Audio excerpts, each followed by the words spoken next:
Chapter 182. Over at the Horde, Orgrim was troubled as well. This was because there was a very important fulcrum in his plan that he couldn't break through. The fulcrum was Garona, the female beastman that Orgrim had caught by accident, but she had a tough backbone that exceeded Orgrim's expectations. Perhaps it had something to do with Garona growing up as a slave. She had an unimaginable tolerance for pain. The straightforward beastmen weren't good at interrogations. All of their interrogation methods were based on simple violence. If Orgrim wanted to get the location of the Shadow Council from Garona, he couldn't really kill her. However, not only was Garona incredibly tough, there seemed to be a mysterious power in her body. Once Garona's life force dropped to a certain level, it would wrap around her. Even if Orgrim used Hammer of Destruction, he wouldn't be able to break it. When this mysterious orc's life force and stamina recovered to a certain level, Garona would become a captive once again. This situation was driving Orgrim crazy. He was indeed eager to overthrow the great chief Blackhand to avenge his good friend Durotan. Unfortunately, he couldn't capture the Shadow Council or Gul'dan. Even if he defeated the great chief, he would still be treating the symptoms and not the root of the problem. Once the Shadow Council, hiding in the dark like a poisonous snake, made Orgrim's scalp go numb just thinking about the mysterious power of the curse. The only good news was that the humans couldn't hold on much longer. Every day, there would be more than one wave of orc assault teams breaking through the moat. Some even crossed the Barbican and rushed up to the city walls. If it wasn't for the elite emergency forces that the humans had formed to suppress the orcs' attacks with a large number of long-range attacks, the city walls might have already been breached. Orgrim was still conflicted. Stormwind was the first large foreign kingdom they encountered after crossing the portal. Conquering its capital was definitely a great honor. If this honor was accomplished by the current great chief Blackhand, then even if Orgrim succeeded in the challenge, most of the orcs in the Horde would still remember the former great chief's good deeds. Even if he achieved even more glorious victories in the future, the simple-minded orcs would still think that he stole Blackhand's achievements and continued to follow Blackhand's path of victory. Just thinking about it made him feel like he was suffocating. As the great chieftain of the future generation, Orgrim's greatest strength aside from his insane combat ability was his intellect.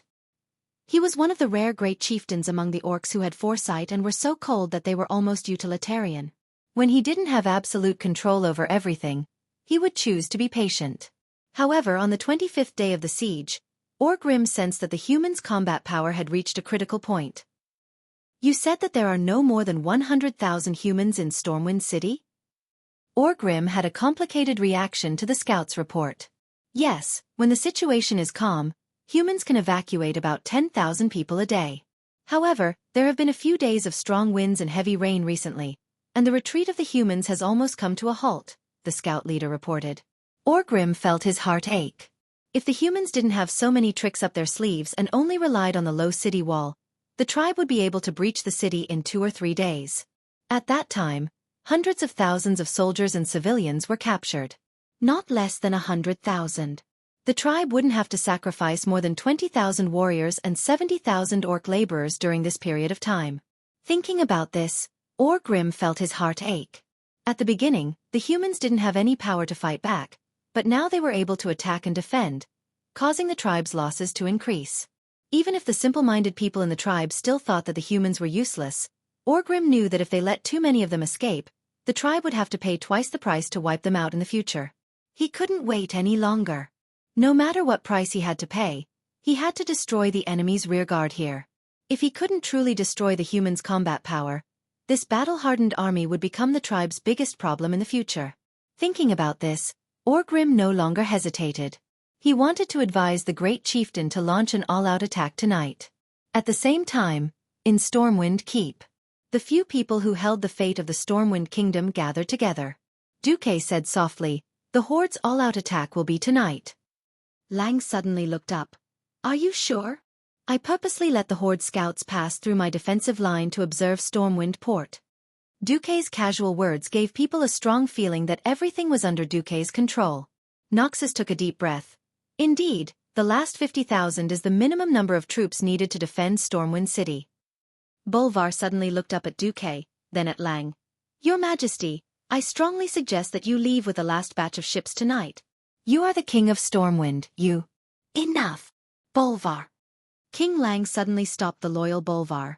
Since Xueqi said that he had the confidence to send us away at the last moment, what else do we have to hesitate about? I can't accept running away like a coward, abandoning my people who trusted me.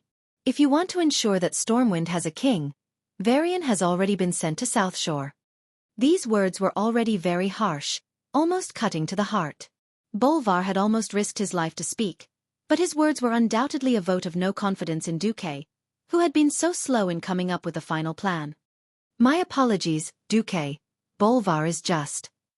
Lang scolded Bolvar, and immediately turned to apologize to Xueqi. No, this is my problem. I should not have used His Majesty as a part of the plan. No, Xueqi, you did nothing wrong.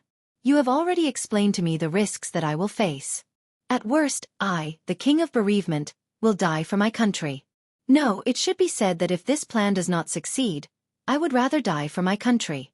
I do not have the face to beg those fellows for charity like a stray dog. Lang suddenly raised his head, looking straight at Bolvar and the other most loyal subjects. Everyone could see the will to die in Lang's eyes. Wise and great. These had always been Lang's labels. But very few people had thought that Lang would rather die than submit, and would be so unyielding. Perhaps many people would think that losing to the powerful orcs was not such a shameful thing, but they neglected the feelings of a king who was determined to achieve great things, but had to give up his own capital and the 1,000-year foundation of his ancestors. Xueqi also sighed. In history, because Lang was assassinated, Stormwind City fell, and Lothar was forced to go into exile with the little Prince Varian. Now, history had changed slightly, but the strength of the orcs had not changed. If not for Xueqi, perhaps Lang would still have died here. All right, as long as you all listen to me, I can guarantee that even if Stormwind City falls, we will still be able to bite off a piece of meat from those green-skinned monsters. Chapter 183. For those who had never experienced a war, any description of a war would be feeble and hollow. Once, Xueqi naively thought that he could save everybody, but Lothar modified Xueqi's plan slightly. It was a magic image that was almost a video. There were no signs of life on the scorched land. Thick pillars of smoke that reached the sky were everywhere. The once prosperous fields had been abandoned, and the end of the horizon was full of dilapidated houses. The streets were littered with corpses. There were strong farmers, skinny old men, pregnant women with big bellies, and children less than 10 years old. Most of them had been decapitated, and their blood had already begun to dry up and turn black, proving how miserable and tragic the scene was at that time. Xueqi seemed to have heard the screams, howls, and cries that lingered in the village at that moment. Regardless of age, gender, or ability to fight, everybody had obviously been dragged to the square in the village for a unified massacre. It was a genocide to exterminate the entire human race. A game would always be a game. No matter from which angle it was described, it was not enough to describe the unforgettable impact on the soul. Lothar walked over and patted Xueqi's shoulder. Your plan is great, but you're still too young. Xueqi's mouth was half open and half closed, as if he wanted to argue, but in the end the words became, "At least let me go with you to see off the soldiers." Briefly stunned, Lothar stared into Xueqi's eyes and said only one word, "Okay." The sun had already set, and the moon was hazy in the sky, as if it were morning for Stormwind City that had stood for 1,000 years but was about to fall. A large number of troops gathered in the open space outside of Stormwind Fortress. 10,000 soldiers stood solemnly in the shadow of Stormwind Fortress in a silent, enormous square formation. On the continuous city walls between the districts of Stormwind City, torches had already been lit. The torches on every battlement on top of the city wall cast long swaying fiery red light on the square formation, emitting the clanging light of armor. It was the gathering of iron and blood. It was the reflection of hatred and fury. It was a volcano of fury that was about to erupt. The daring team had been assembled and silently waited for the order to attack. If one looked closely, they would notice that most of the members of the suicide squad were injured. Or light, or heavy. Some of the more serious ones even had their arms broken. Some of the more serious ones even had their intestines sticking out of their bodies, and they were merely holding them in their hands. The continuous battles had drained the spiritual power of all the priests in the city. They had used up all their medical supplies 10 days ago. If these people were left alone, with the backward medical standards of this era, most of them would die. But even if he died, he had to die with value. Suddenly a clear command sounded. His Majesty Rin has arrived. Salute. With a series of clattering sounds, 10,000 people stood at attention at the same time. Their injuries had obviously affected them. Under normal conditions, the elite soldiers under Lothar's guidance would definitely be in sync and orderly, as if they were a single person. Duque, who was following behind Lang, Anduin, and Bolvar, suddenly felt a lump in his throat. Lang, in his golden armor, stood at the entrance of Storm's stronghold. His facial muscles twitched. Anduin Lothar stood beside the king. His loud voice, which was like the roar of a lion, spread throughout the entire army. Warriors of the kingdom. His Majesty Rin has come personally to send you off, warriors. Silence. Nearly 10,000 people once again stood at attention and put their feet together. Walking down the slope, Lang, Duque, and the others slowly walked past the front of the formation. What kind of faces were they? There was no vigor, no vitality. Every face was filled with the paleness of walking towards death. However, every pair of eyes exuded an amazing desire to fight that was as blazing as fire, mixed with a murderous aura of hatred and anger. Every pair of eyes was shining with the will to fight to the death. Yes, every warrior knew that they were going to die. It was just that before burning their lives, they wanted to give the invaders a fatal blow in the most severe way possible. Duque felt a lump in his throat. Lang looked around at the familiar and unfamiliar faces, and could not help but be moved. He patted the shoulders of every soldier in the first row and walked over. In the end, he still managed to control himself well and walked to the high platform that had been set up beforehand. Lang raised the big bowl filled with wine high, and the soldiers followed suit and raised the big wrists filled with wine. King Lang's clear voice spread in all directions. Azeroth has been invaded, and humans are being slaughtered wantonly like pigs and dogs. But we are very lucky. Everyone, please join me and raise the long swords in your hands against these damned green-skinned creatures. Be it me or you, maybe tonight, maybe tomorrow, we will all die in this damned war. But it doesn't matter, because we are dying for our children and grandchildren. I only hate that I, Lang Rin, can't accompany you to fight shoulder to shoulder tonight. But it doesn't matter. Please leave first. When I see you again, I will either proudly tell you that I have taken back Stormwind City, or I will tell you that I died on the way to the charge, just like everyone else. Now, with this wine, I wish you all to chop off more orc heads. With that, Lang raised his head resolutely and drank the whole bowl of strong wine in one gulp. Looking at Lang's Adam's apple moving, Duque, Anduin Bolvar, and the others raised their heads and drank in unison. It had to be said that this kind of golden wine originating from the dwarves had a strange, fiery feeling. The fiery turbulence rushed into his throat and flowed down his esophagus into his stomach. Duque suddenly felt a burning sensation all over his body. Duque, who did not like to drink, staggered, but he took a step back. Duque immediately steadied himself.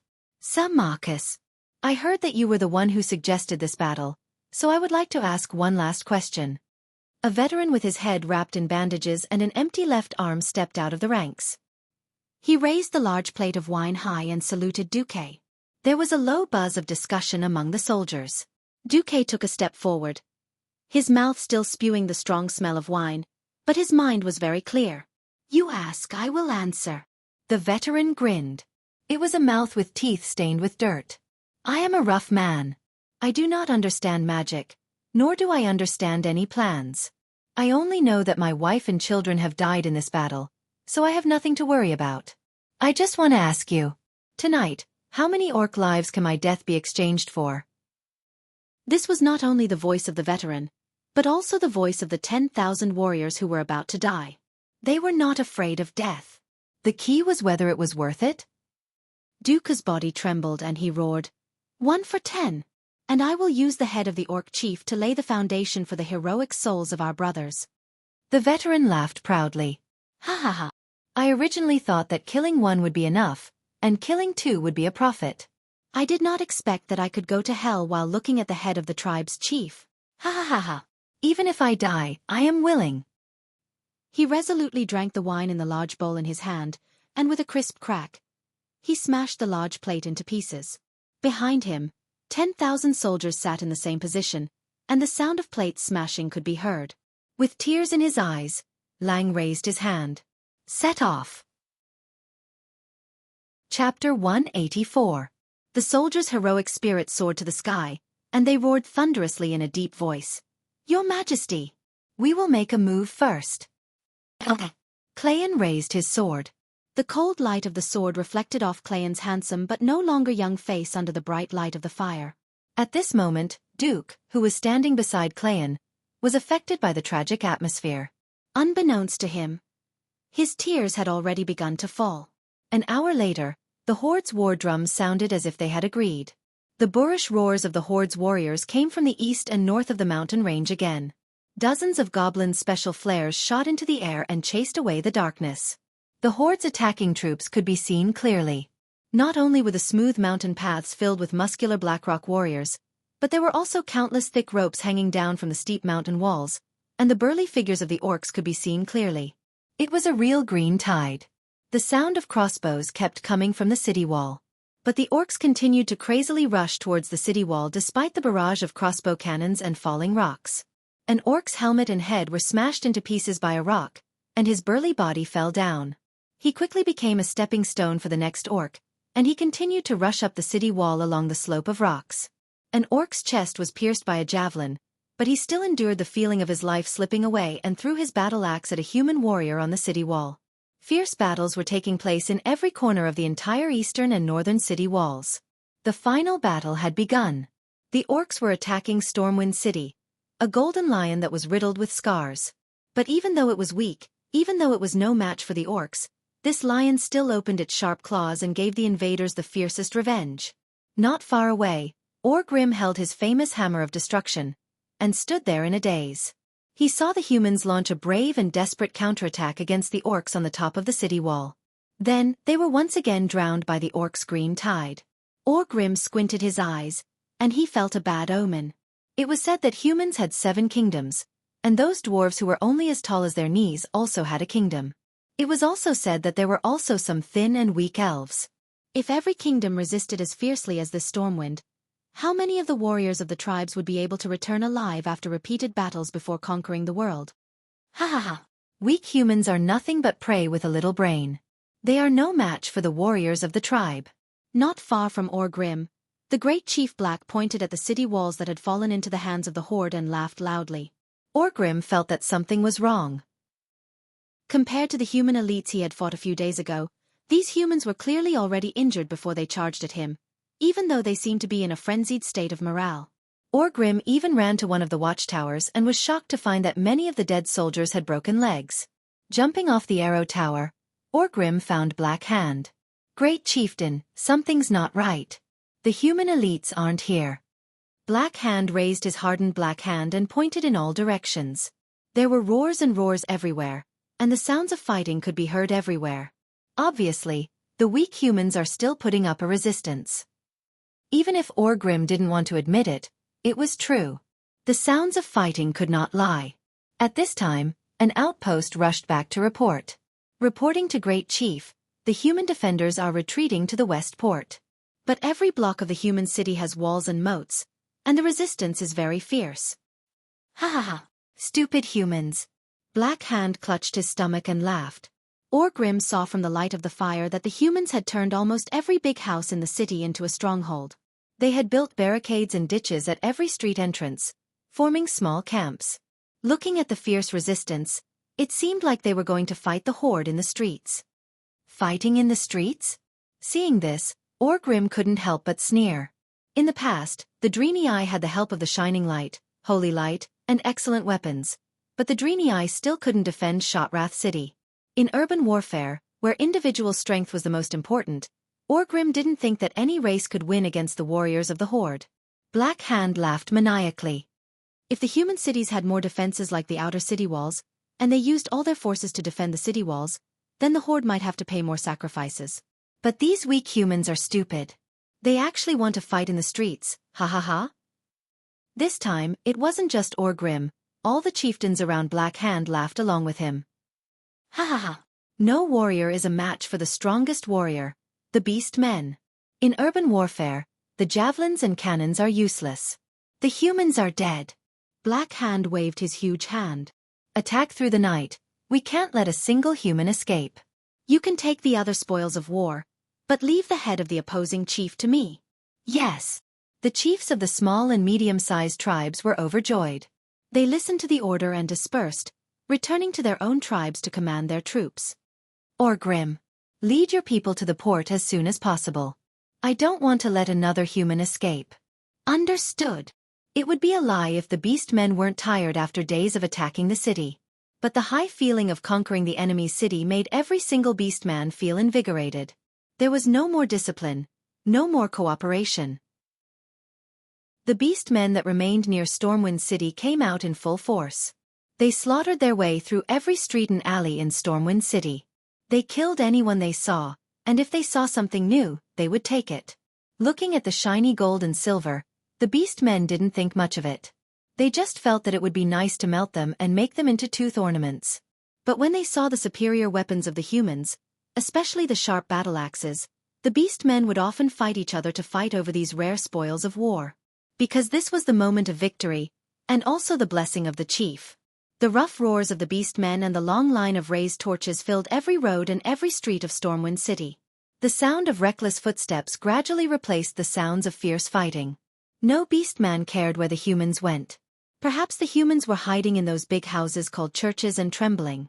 On every ugly green face, besides malevolence, there was also brutality and ecstasy that had been suppressed for a long time. Victory! Even though the humans had caused them a lot of trouble, victory was victory. Suddenly, several huge beams of light converged on a huge building in the west.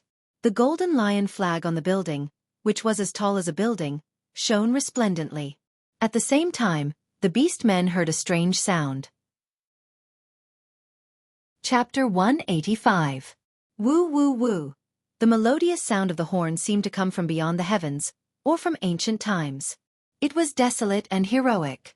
It reminded people of the world filled with yellow sand, the days when they had to fight against the most ferocious beasts in extremely harsh environments in exchange for a chance of survival for their tribesmen. It was either kill or be killed. The weak had no right to live, and the strong ruled over everything. This was a primitive sound, and it evoked memories hidden in the hearts of countless orcs. How many years had it been since they last heard this sound? Makara. All orcs knew that when a warrior challenged a chief to replace his position, he would use the most sacred duel ritual, Makara. One-on-one. The winner would get everything. Not many people knew that this Makara, which was used to resolve conflicts between orcs and decide who the chief would belong to, could also be used against hostile races. Of course, there was a prerequisite. Chief Black Hand of the Horde. On behalf of our king, King Lang Rin of Stormwind City, who is also the chief in your eyes, I challenge you to Makara. Do you dare to accept the challenge? Duque's voice echoed in the night sky of Stormwind City. No one knew if it was magic or something else, but this shout in orc language was clearly heard by the 100,000 orcs attacking Stormwind City. Great Chieftain Blackhand and Orgrim were walking on the streets of the old Stormwind sector with their bodyguards. Suddenly, their bodies trembled. Makara? Humans actually knew Makara?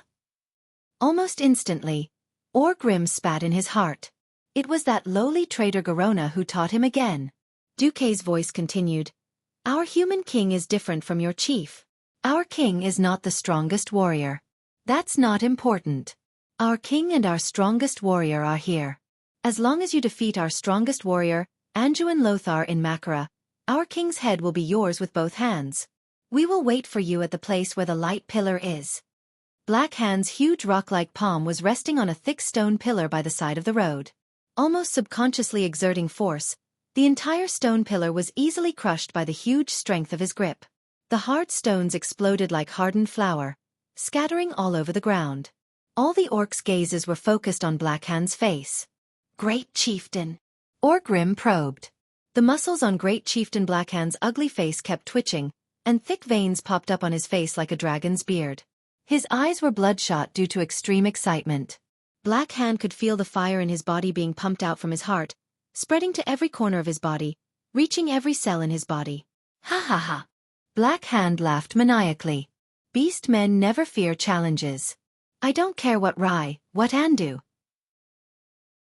Their heads are mine, all mine. Orgrim immediately understood and shouted to the side. Relay the order of the Great Chieftain. The Great Chieftain has decided to accept the humans' Makara, and forbid any attacks on the humans near the light pillars. The messengers scattered in all directions, and soon, the rough roars of the messengers could be heard everywhere. The great chieftain has accepted the Makara. Forbid any attacks on the humans near the light pillars. Let's go! The clouds dispersed, and the moonlight shone on the ground. Together with the light from the torches, the two huge dragon-shaped shoulder ornaments on the great chieftain's shoulders were ghastly pale. On the other side, in the church area of Stormwind City, on the steps of the Stormwind City Cathedral, Ryan sat on a red velvet throne with golden edges on the 9 steps. Anduin and Bolvar stood beside Ryan, one on the left and the other on the right, in their military attire. Will the great chieftain of the beast men really come? Bolvar asked Xueqi for the 3rd time. Enough. Bolvar. Xueqi's analysis will not be wrong. The beast man chieftain, who is most obsessed with personal merit, will not let go of such an opportunity. Lang gently stopped his loyal minister. Anduin, who was leaning on his sword, looked even more relaxed. Don't worry, Stormport is not far behind us. The soldiers are all behind us. If the tens of thousands of soldiers are unable to protect our king's safe escape, then we will all commit suicide. Of course, the beast men could not find the main force of the humans, because the last 40,000 soldiers and civilians had already gathered quietly near Stormport. There were tens of thousands of people, but they did not make a sound, like a giant beast lurking in the night. Not every soldier knew the arrangements of the higher-ups. They were only informed that there would be special means to arrange for their evacuation. As for what special means, no one knew. Many people stared at the large pile of hay at the port in a daze. The last ship had left in the afternoon. The soldiers scratched their heads and could not figure out how to evacuate. Fortunately, since they had been ordered to bring up the rear, the soldiers were mentally prepared to fight to the death. However, the open space from the church area to the port was really not conducive for humans. Moreover, the soldiers did not have any heavy weapons on hand. If they fought with the beast men here, it would be a one-sided massacre. The commander of the Griffin Legion, Tom C. Moyes, who had met Duke once before, still did his best to place the shield-wielding heavy infantry and spearmen against the sea, setting up a formation in the direction of Stormwind City. If the beast men rush here, we can at least hold on for a while, General Seamus muttered to himself. When he heard that the plan was proposed by Xueqi, Seamus did not know why, but he kept thinking of the legendary master of Xueqi, who fought against the beast men at the Red Ridge Mountains. That kind of spirit of 1 against 10,000, of taking the head of the enemy's general amidst thousands of men and horses, still deeply shocked his heart. Woo woo! A long horn sounded in the east of Storm City. Lang, Anduin, and Bolvar all looked up at Xueqi at the same time. A faint smile appeared at the corner of Xueqi's mouth. Chief Blackhand has accepted your challenge. Lothar. A smile also appeared on Lothar's enchanting face. He and Lang looked at each other. Lang nodded heavily. Go. Anduin. My life and the future of Stormwind are in your hands. Lothar bowed deeply, and then turned to Xueqi. Sigh, sometimes I really admire you. You have mastered the Orc language and their customs in such a short time. I have learned from Ga, that assassin, for so long, but I only know a few words in the Orc language. Xueqi smiled mischievously. I found a large number of Orc books in Karazhan. I have read a lot. I will not lie to you. There were no books about Orcs in Karazhan at all. Xueqi was completely lying. Lothar did not know. All right, I will rely on you for the translation later.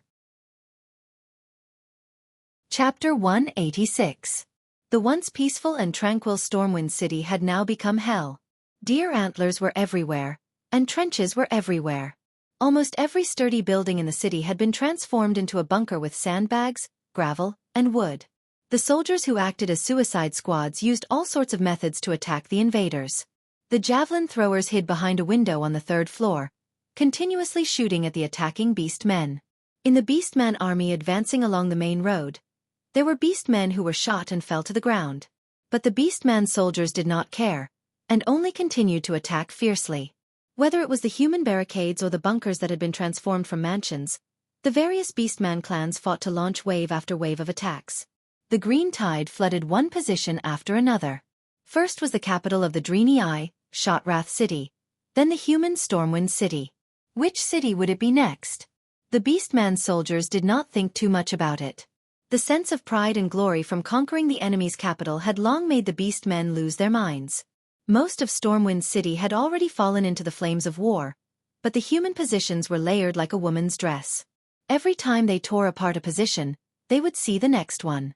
They did not even have time to plant the clan's flag. A human position that was responsible for providing cover would definitely throw a rain of javelins.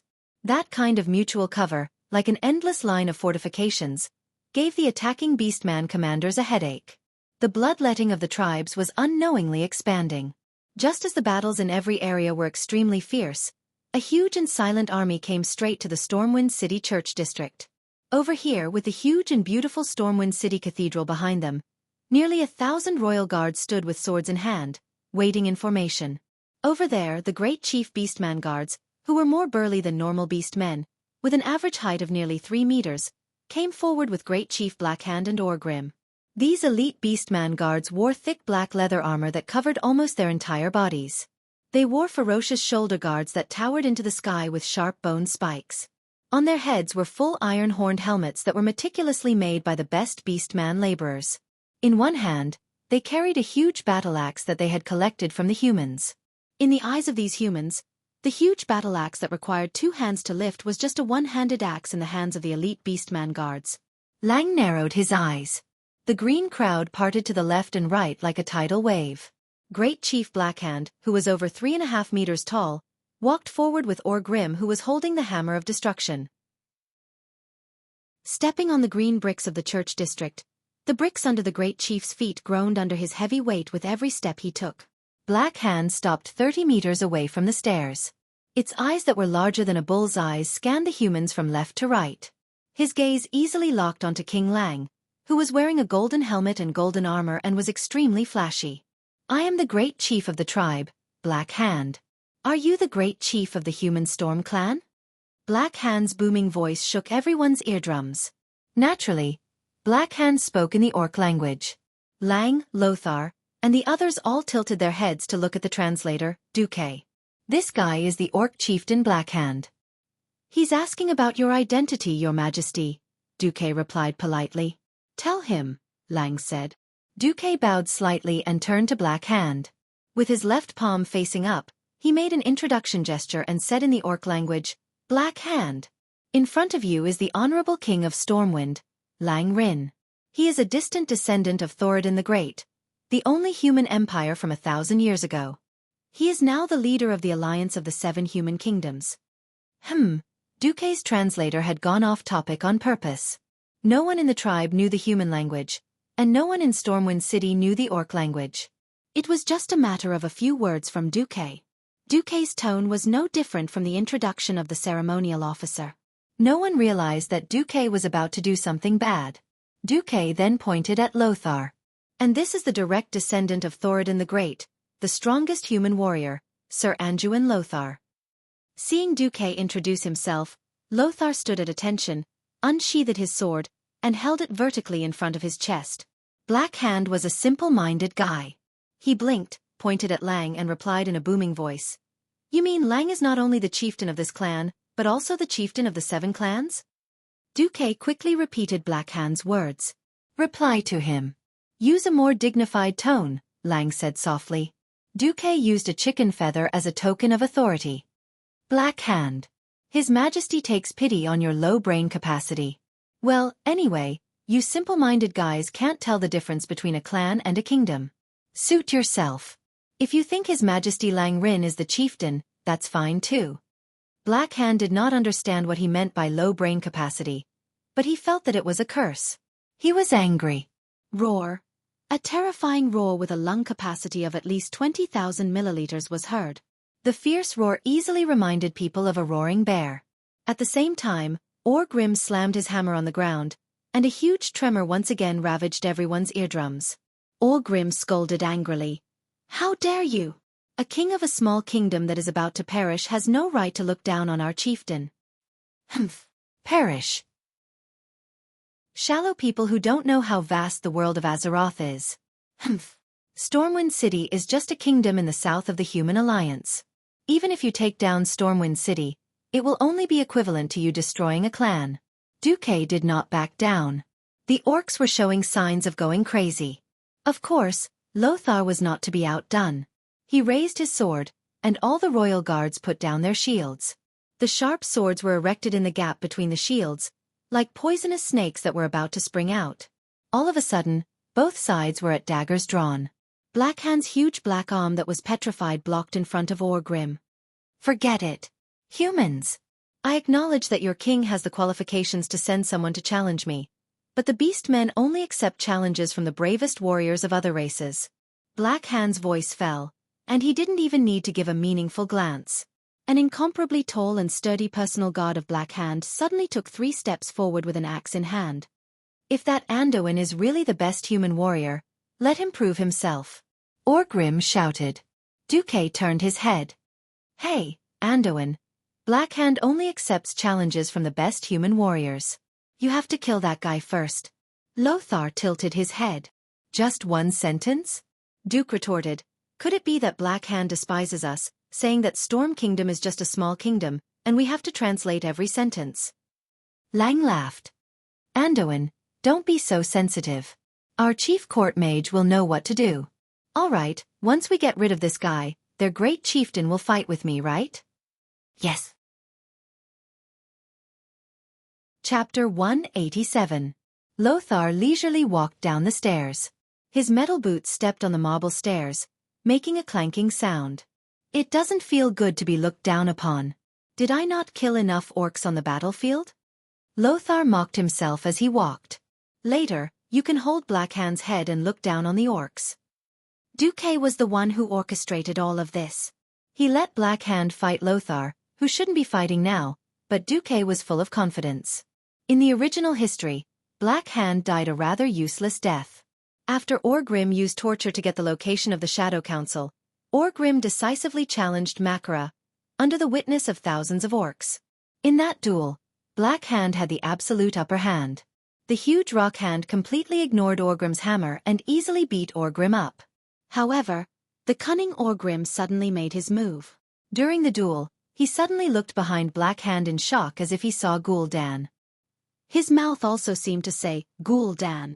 Blackhand, who was all brawn and no brains, actually believed it. That moment of distraction immediately gave Orgrim the chance to smash his head with his hammer. Haha. The great chief Blackhand might be really powerful, but Blackhand was a brainless child. If Lothar really couldn't beat him, then Lothar's name should be written backwards as Salo Induin. It had nothing to do with the honest, righteous, and heroic young man Duque. Ah! The orc god charged. Once that huge body charged, it was no different from a charging rhinoceros. That kind of terrifying pressure would make a timid person pee in their pants. Close. Close. Even closer. The huge double-edged battle axe suddenly chopped down. Under the moonlight, it created a cold arc. It was a terrifying force that could split a grown man, along with his shield, into 2 halves from head to toe. However, Lothar used a Marseille spin. Forgive Duque for using a football term to describe Lothar. However, after seeing through the enemy's simple and brutal attack route, Lothar instantly made a gorgeous turn. This action reminded Duque of Zidane. It was equally dashing and full of artistic beauty. Noxus turned around with his left leg as a fulcrum and easily dodged the thunderous axe strike. He then held his sword in a reverse grip and gently pushed it forward as if he was playing with a sword. The sharp king's sword pierced through the gap between the orc guard's helmet and armor as he turned slightly to the right. Blood splattered everywhere. The blade of the sword pierced through the orc guard's jaw without any resistance and went straight through his brain. Until the moment of his death, the orc's eyes were still filled with confusion and shock. Lothar's long hair, which was fluttering due to the rapid rotation, lay meekly on his shoulder under the effect of gravity. He easily killed the enemy, and his hair was not messed up. Handsome. So cool. Furthermore, it was an instant kill. He gently pulled out his sword and let the dead orc's huge body fall with a loud bang. Blood spurted out from behind him. Noxus swung his sword and the dirty blood beads fell on the floor tiles. Lothar walked slowly toward Blackhand. 1 step, another, and another. With every step he took, his unparalleled domineering aura became stronger. As the orcs gasped in unison. They had the same thought.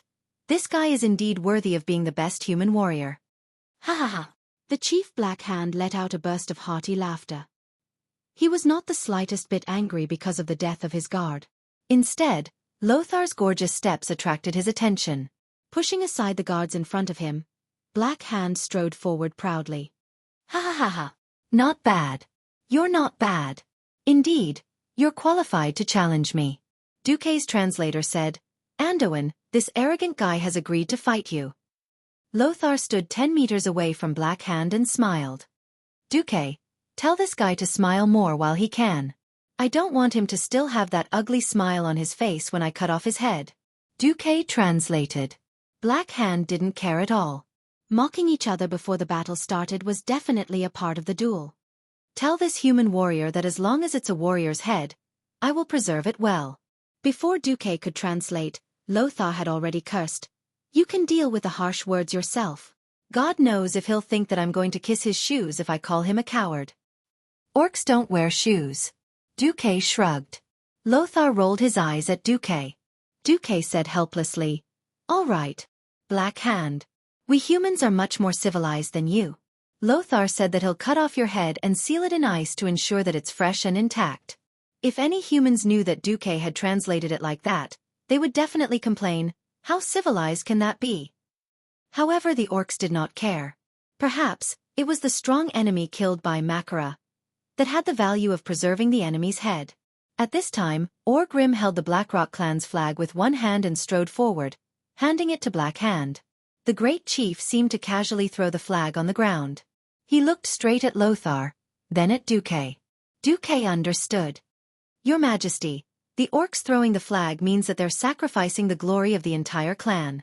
For the duel to stand, we have to do the same. Lang nodded. A flag-bearer behind him walked down the stairs with his chest puffed out. He handed the golden lion flag with a blue background and golden edges to Lothar, who had sheathed his sword. Lothar took the flag and threw it out as well. It happened to be on top of the Blackrock clan's flag. Of course, the orcs did not realize Lothar's intentions. Makara. Orgrim raised his arms and shouted. His voice was like thunder. Orgrim's roar was followed by hundreds of thousands of orcs.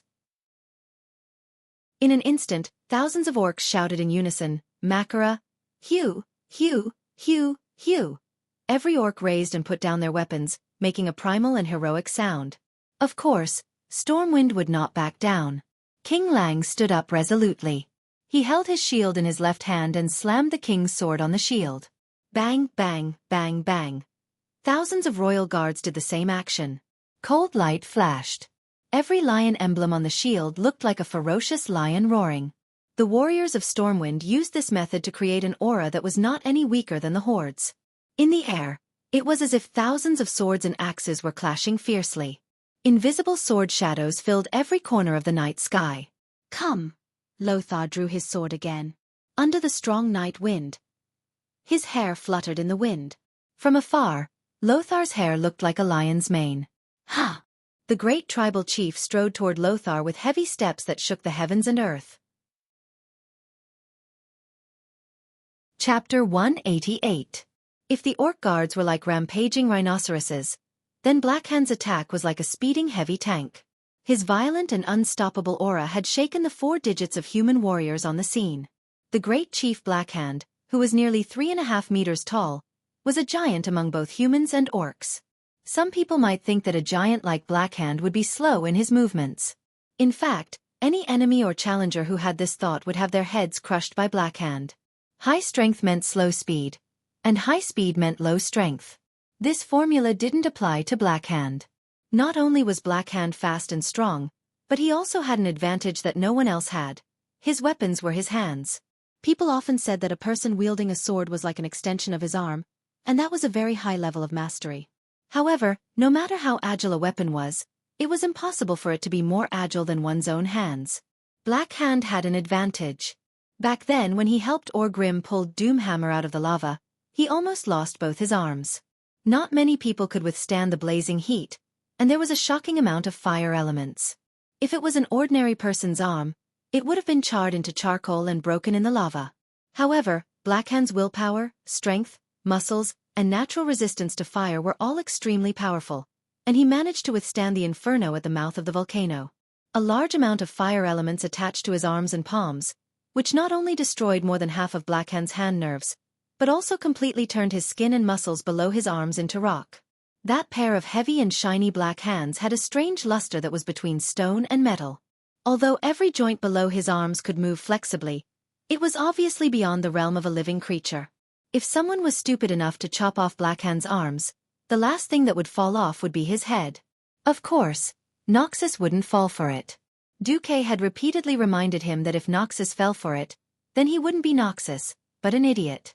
Noxus also dashed toward Blackhand with small steps. In the next second, a strong gust of wind rose from the ground. Before Blackhand made his move, no one would have thought that this great tribal chief's left arm's casual grab, such a simple sweep, would possess such terrifying might.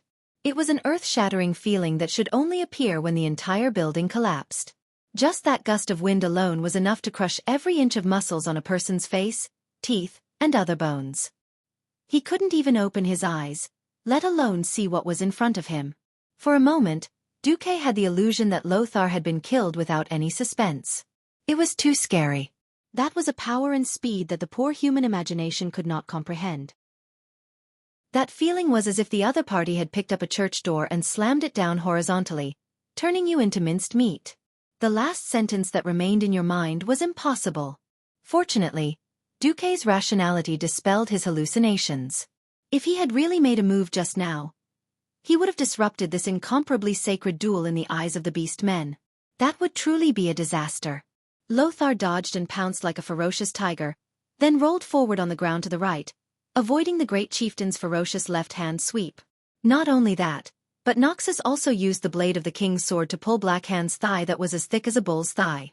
Blood splattered. A long bloodstain appeared on the great chieftain's left thigh. Blackhand's leg armor did not play any role at all, as if the precious leather armor was just a thin piece of paper that could be torn to shreds. But this was not the end. Blackhand actually swung his right fist, turned around like a whirlwind, and suddenly punched down from the top right to the bottom left. There was a loud sound that was close to a sonic boom in the pitch-black sky.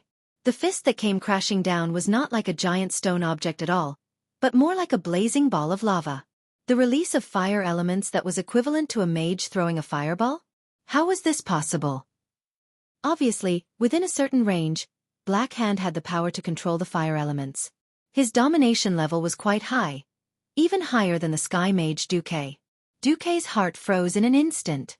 If it wasn't Kilrog Deadeye, Orgrim, and Samuro who surrounded him when he went to set the fire a while ago, but Blackhand. If he was tricked by him, perhaps he would really have to run for his life. The temperature was comparable to that of lava. The power to kill with a single touch. Either of these 2 points would result in death. Every human warrior forgot to breathe as they stared at Lothar's incomparably small figure in front of Blackhand. However, Lothar still managed to dodge it. It was a strange movement that was a little like a spring bouncing back. He slammed the shield on the ground with his left hand, and used the recoil force of his arm to bounce off the ground. Lothar's entire body actually rose into the air, and he barely dodged the fist's edge like he was juggling. With a loud tearing sound, the armor under Lothar's left rib was grazed, and the entire piece of armor that was at least 5 millimeters thick was torn off. It was even easier than tearing bread with his hands. A 1-meter-wide pit of flames suddenly appeared on the ground. Lang stood up in shock. Every human warrior broke out in a cold sweat for Lothar. Only Lothar stood up and curled his lips nonchalantly, as if the guy who almost died just now was not him. Haha, I'm liking your head more and more. Anduin.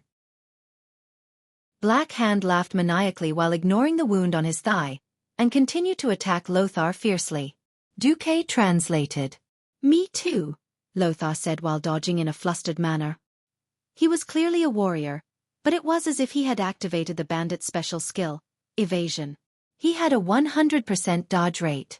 Xueqi translated again. Okay. Let's fight each other. The speed of Blackhand's hand that had turned into rock suddenly increased greatly again.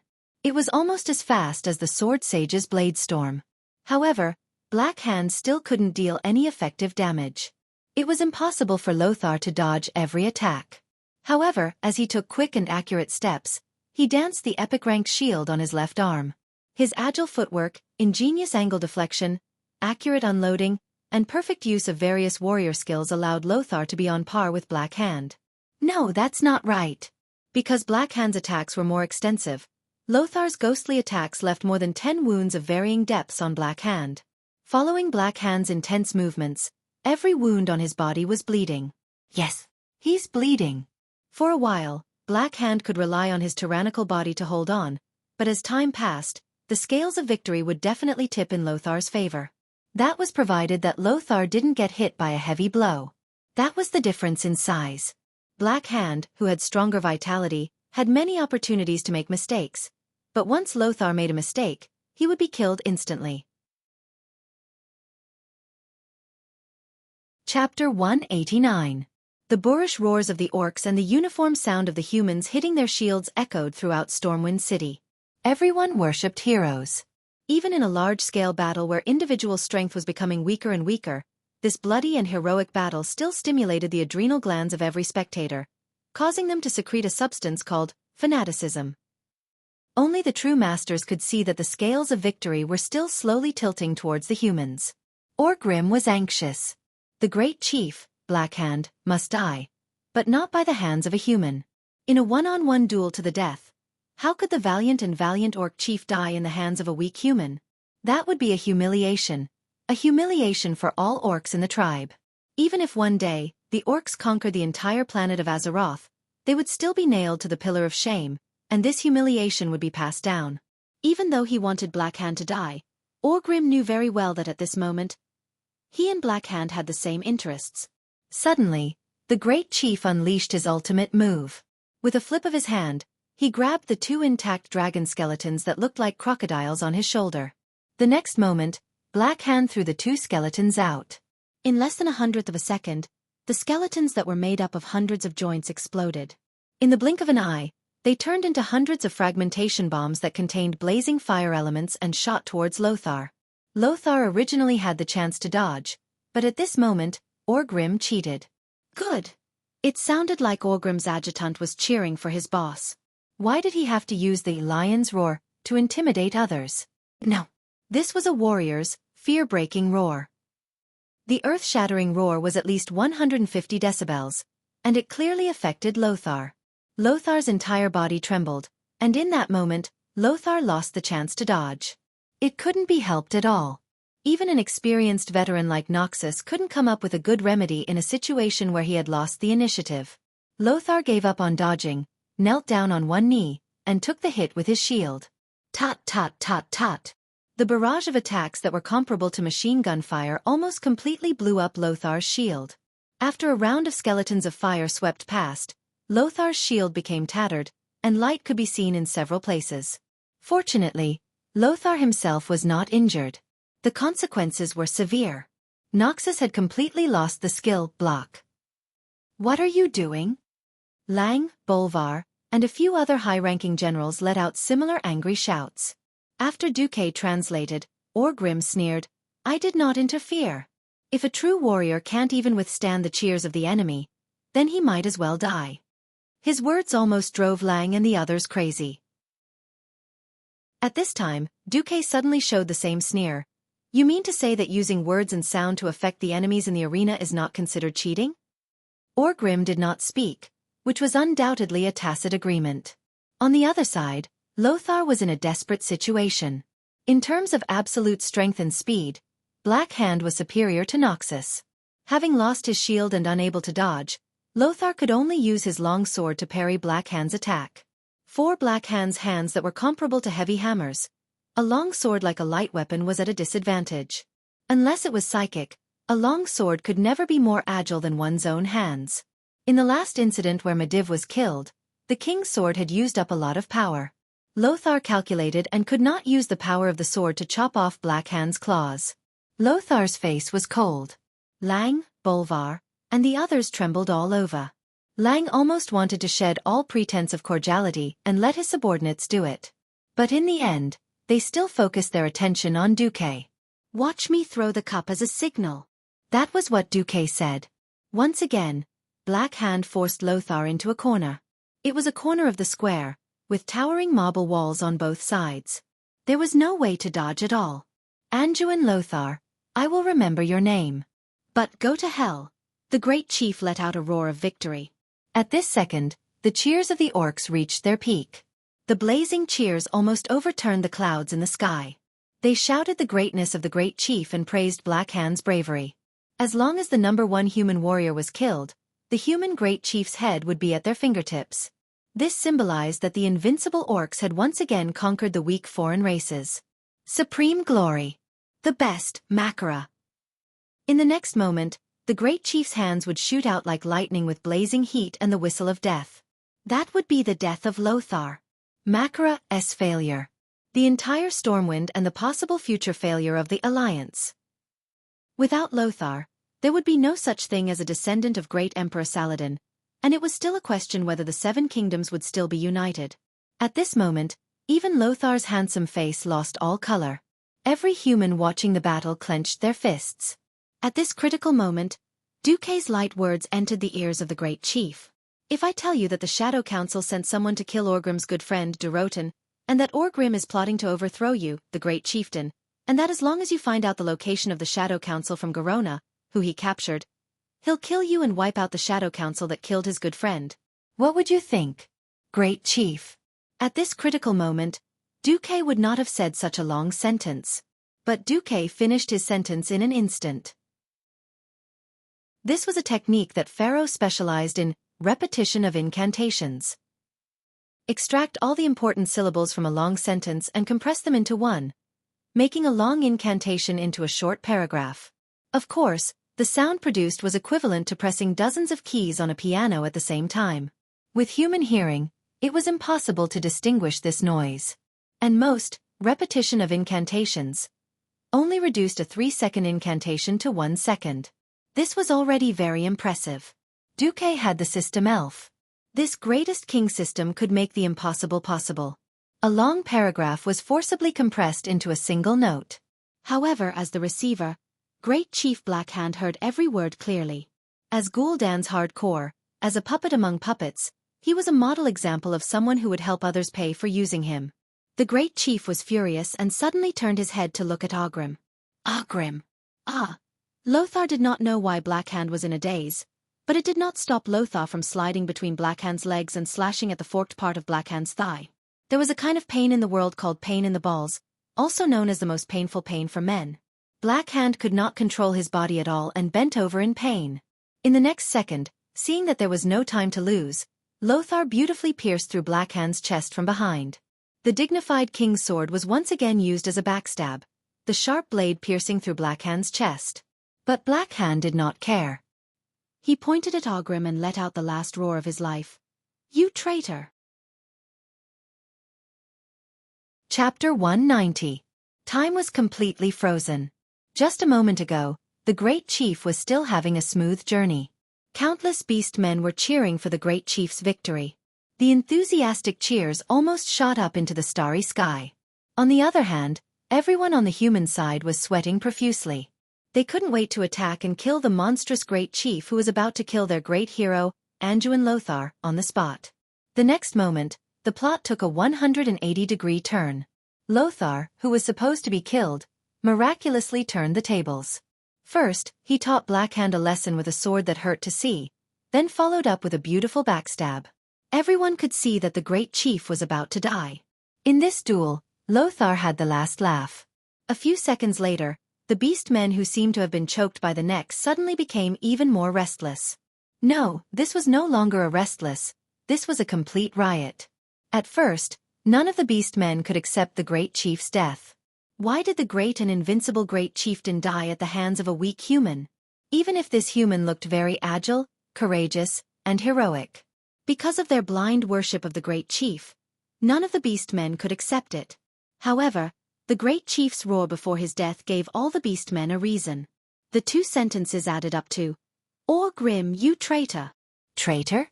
Why would Orgrim, who was so loyal to the great chief, become a traitor? Did Orgrim do something to the great chief? The beastmen's simple thinking circuits could not wrap their heads around it. But that was not important. Xueqi played the role of a facilitator. In the houses on both sides of the beastmen's gathering, someone suddenly shouted in beastman language, We are the Shadow Destroyers. At least a third of the beast men present were stunned for a full second. When they came back to their senses, They immediately swung their axes and machetes at the Blackrock warriors beside them, especially Blackhand's personal guards. At the same time, a huge flaming cup appeared in Xueqi's hand. Xueqi threw the huge cup at the place where Blackhand's personal guards were the most concentrated. Immediately, a series of tragic cries rang out. King Lang and Bolivar were the most embarrassed. In any case, their expressions could be translated as, "Damn it, is this really a sign to throw a cup?" Nothing else mattered. What mattered was that Xueqi had sent a signal. In the surrounding rooms, nearly 100 people shouted in the orc language, "Avenge Durotan!" Along with this shout, dozens of Frostwolf clan flags were raised in the houses next to them. At this moment, all the Beastmen warriors of the Blackstone tribe who were still in a daze just a moment ago, understood. Why did the great chief lose?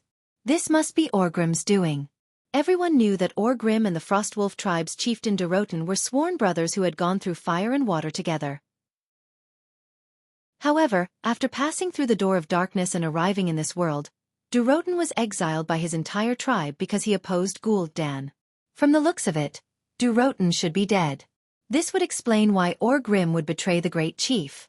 It was because Orgrim wanted to take revenge for his best friend. Therefore, the warriors of the Blackrock clan were enraged. "Orgrim, you traitor! Have you forgotten the great chief's kindness? Orgrim, have you forgotten that the great chief sacrificed his own hands to help you fish up Doomhammer? Orgrim, you are not worthy of being a great beast man. Orgrim, you actually colluded with the humans to murder the great chief." The angry roar reached the sky, and it could be heard clearly from a few blocks away.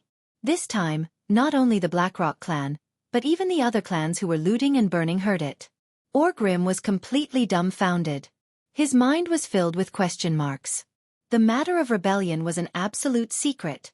How did the humans know about the slogan of treason? How did the humans know that I betrayed because of Durotan's death? What method did the humans use to make the great chief think that he was the traitor in a duel? Orgrim's thoughts were in a mess.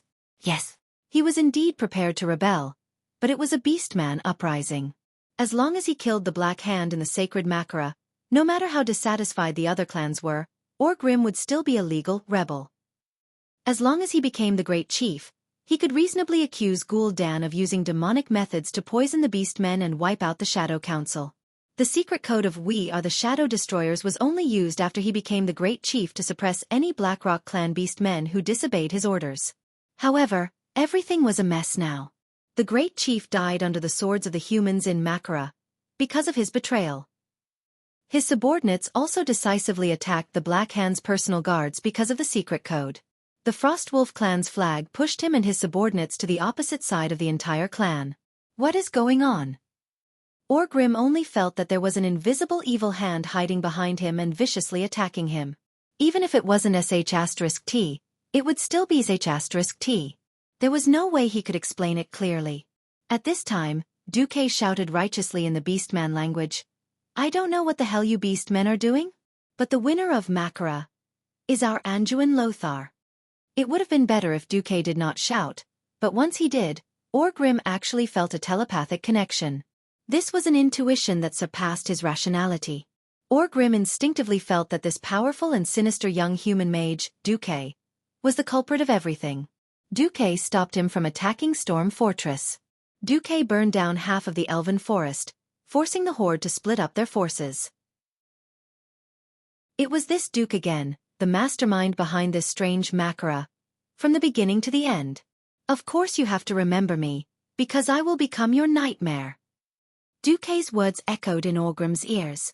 Looking at the mysterious smile on Xueqi's face, Orgrim was certain that everything was King Xueqi's doing. Duke Marcus. Orgrim finally remembered Xueqi's name. As an old enemy. Using hatred as a mark. But so what? Orgrim raised Hammer of Destruction and wanted to rush forward, but he realized that he was being attacked by two highly skilled Black Hand's personal guard captains. He would not be able to rush forward until he got rid of them. On the other side, Noxus had successfully cut off Black Hand's giant head. He held the head in one hand and rushed over with his sword in the other. Bolvar covered Lang and quickly retreated to Storm Harbor. Noxus' face was filled with endless joy. Did it work? Yes. Let's go. Chapter 191. Everyone at the scene knew the weight of the great chief's head in Lothar's hands. If King Lang had been defeated in the capital and fled to South Shore, no matter how many soldiers he had saved and how many people he had protected, Lang would still be a useless king in the eyes of the other 6 kings. This humiliation would follow Lang for the rest of his life, and it would even affect the young William. In the history, even if Lang had been assassinated, he was still the king who defended the country and the hero in the hearts of the people. Even if Lothar and William were despised everywhere, no one would blame Lang for his death. In this life, Lang had survived thanks to Duque's efforts. Since Duque had protected Lang from Garona's assassination, he would not let Lang die in battle for the sake of his reputation in Stormwind City. After Lang died, Stormwind lost its backbone. Now, the situation was completely different. The Great Chief's head and the tribal Great Chief's battle flag that Lothar had asked the guards to pick up were enough to prove that Lang had been defeated with honor. The battle flag, which was decorated with the teeth of large beasts, was obviously different. Even if they had lost the capital, every Stormwind citizen could still go out and say to anyone, "Our great hero Lothar chopped off the tribal Great Chief's head." However, everything was orchestrated by Duque. Without Duque's orc connection, no one would have thought of using such a method to lure the Great Chief out. Even the most picky person could only give Duque a thumbs up. Lothar was indeed a hero, as he was able to kill the Great Chief, Black Hand, despite the huge disparity in strength and speed. Everyone knew that Duque was the real hero. "Give me the head." Duque waved his hand. Lothar tossed Black Hand's head to Duque as he ran. "Chilling cold." Duque waved his hand, and an extremely cold aura instantly enveloped the head of the great tribal chief, who was spinning in mid-air. In the next moment, Magician's hand caught Black Hand's head, which was frozen in a transparent block of ice. The heavy work of moving the enemy leader's head was naturally done by the guards. "Take the head and the flag and leave first. I'll bring the first squad to cover our retreat." Lothar did not let down his guard. He put on a shield and led the troops to retreat cautiously. In fact, Noxus was worrying too much. The orcs were already fighting amongst themselves, and didn't have the time to pay attention to the retreating humans. At the dock, General Tom Seamus was burning with anxiety. When he saw Lang's war flag and the royal guards at the city gate of Storm Harbor, he hurriedly led his troops to meet them. "Your Majesty, your safety is more important than anything else." General Seamus was so emotional that he was about to cry. "You've worked hard, my dear subject. Now, only the last 2 steps are left." Lang stared at the squad of guards who were carrying the great tribal chief's head and the tribe's war flag, with obvious excitement in his eyes. Killing the commander and capturing the flag. If it weren't for Duque, he probably would have died here, wouldn't he? Infinite gratitude for Duque surged in Lang's chest. Thinking of the nobles who fled with their family properties at the time of disaster, Duque's name had already become sacred in Lang's heart.